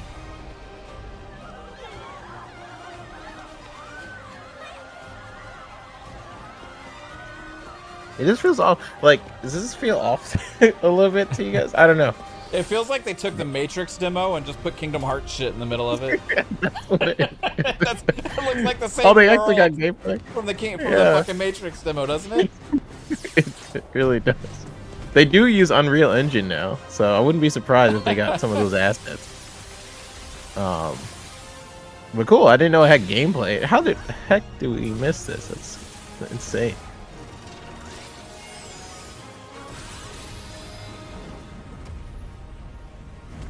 Oh, was that a nut shot? I think it was. Wow. If you do leave this world behind, don't expect to return to the one from which you came. You know what's throwing me off? I think it's just the art direction where it's supposed to look kind of realistic and ray tracy, but it's contrasting with their actual character design. Yeah. It's just something. I think that's what's throwing me off. Yeah, where's A all the little bit. Disney? Oh, here we go. There we go. Now I'm sold. Yeah, we got some got some goofy in there. Oh, They look oh great. gosh. Oh, Oh, oh, yeah. Where's Mickey at? Jagger says, was that Neo at the end? Magic in the making!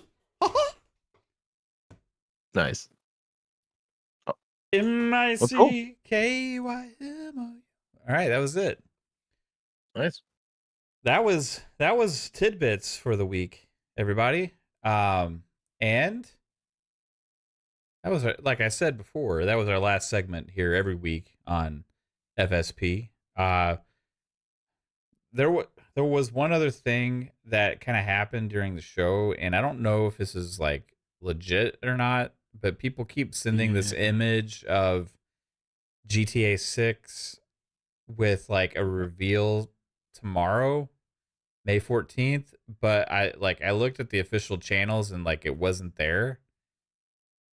So I don't know where that's coming from, and I would think if they had that reveal and they had a date on it like that on an image, it would have happened before the actual day of the reveal to tell people to expect it, which is tomorrow. So I don't know if, like, I don't know what's going on with that. I don't think the last one got leaked. Maybe they're just like, screw you. No, And, I mean, like, if you're gonna have that image that says like May 14th on it, then you probably would do the it only day, reason it would exist is if you were planning on promoting that you were going to have something to show on that day. Right. Sure. You wouldn't have put out that image the same day as your reveal. Hey, everybody, tune in on May 14th. We're going to have a reveal. That's today. On May 14th. Like, it doesn't make sense. So, like, today would be the only other day they would have done that. It, you know, or like, there's no timestamp on it. Or anything, so I think it's just somebody put out a fake thing and it's going around. But yeah, we'll see. I don't know. Clever. I mean, they literally don't have to do another trailer till like the launch. Like, that's how big Rockstar is. Like, they don't need to really promote Grand Theft Auto. They don't need this huge campaign. Their last trailer was the most viewed trailer, I think, in just history on YouTube. Yeah. So within 24 hours, even within 24. Yeah. So the person put it out as Drama Alert on Twitter, which is a pretty big account. They have like 476,000 followers, and they kind of drop seems like random things. I don't know what their Twitter is, but they said GTA 6 announcement on May 14th? People are speculating that Rockstar will be dropping an announcement tomorrow, and here are some things we could possibly see. Screenshots and possibly the cover art, info on pre-orders, trailer 2 announcement date, and a logo change. That's what they're saying. And Alvin, you're not buying GTA? What the heck, Alvin? Somebody said they're basing it on an old tweet. I have no fucking clue if it has any legitimacy to it at all. I guess we'll find out when we wake up. Yeah. Only reason I'm mentioning it is because it has to do with GTA, and like it's If it was real, hey, cool. But if not, we'll see it when we see it. You know. I got a conspiracy theory. Ooh, what is it? The reason why that's coming up now is because Sony's financial reports tomorrow too. Yeah. When is Take Two's? Don't look over here. Look over at GTA. Oh wait, it didn't happen. When is Take Two's? Is it soon? I thought they already had it. No, wait. Take Two's earning call? Do the layoffs. I'm not sure if they already had it or if it should be coming up soon, but I thought they already had it when they did those layoffs. The last one they had was November the last couple 8th. They do one per quarter, right?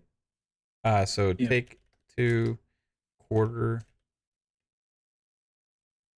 And then they just gutted what was it, Private Division and something else. They just got it. When is it? I remember seeing people talking about, well, what's Obsidian going to do with May 16th? World 2. May 16th. Yeah, quarter 4, 2024. Take Two Interactive Software earnings conference call will be on May 16th at 3:30 Central Time. Oh. So maybe people are just putting this out there speculating because like maybe they would put the information out there the day before the earnings call. Right? It would be a decent guess, you know, to drum up conversation and excitement for the shareholders at that earnings call. There Yeah. could be information Yeah. to come out of the earnings call regardless in 2 days. So, who knows? Could be. Yeah, See. I guess we'll see. So tomorrow we're supposed to get Sony's, or on the 15th. You said, right? No, I think it's actually the 14th as well. Okay. So it should be happening in less than 5 hours, if I'm not mistaken, because of their time difference and stuff. Yeah. So I we'll have guess we'll Sony's in the see. next day or whatever. Yeah, May 14th. Yeah. So tomorrow we'll get Sony's, and then 2 days after that we'll get Take-Two's. We'll see about that Sony partnership with GTA, right, guys? Yeah. We're gonna have Yeah. the exclusive. Exclusively. Yeah. I mean, if I was Sony, I would do that, but that's a lot of I money. don't think they could afford to do that. Yeah, man. I don't I know. know they're a $1 billion company, but I'm pretty sure Take-Two would want billions of dollars. Yeah. Actually, I don't even think they would want to take the billions of dollars. I think they'd take their own chances. Like, yeah, I'm pretty sure we get these billions on our own. And something else we'll probably talk about later this week too is also it's rumored that Assassin's Creed Red has got a name, Assassin's Creed was it Shadow? Yeah, Shadows. And it's going to be released later this year. And we're gonna see it not too long from now as well, maybe at their show. Or Finally even doing sooner it than in their show. Japan. We've been freaking talking about this. I'm for so dude, long. so fucking pumped if that's like a good serious Assassin's Creed in Japan. Like this could be absolutely amazing, and just like load the second half up even more. Like Ubisoft could get on a roll here with awesome news, but we'll talk more about that later this week. We'll see what happens. But everybody, thank you so much for tuning into the show. It's been a little bit longer show for FSP, but thanks for being patient with us and everybody rocking out with us tonight. 3-Bit, tell everybody where they can find you, sir. Great show, everybody. We had 100. I mean, we have 115 people watching us right now, at least on my thing. So everybody, you guys are super supportive of us, and we love talking gaming with you guys. So appreciate you guys. You guys could find me on Twitter at i3bit. I just talk about random stuff on there, random gaming topics.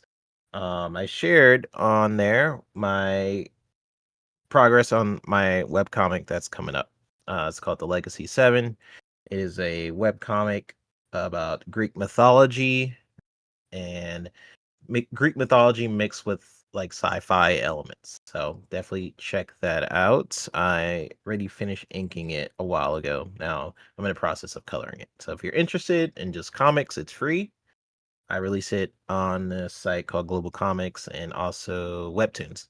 So if you want to read the first 2 issues, those are already out. So I've been working on that amongst a million other things. So yeah, stay tuned for that. And everybody else, I run the show right here with Fuzzy. Had a fire show yesterday, so go check that out.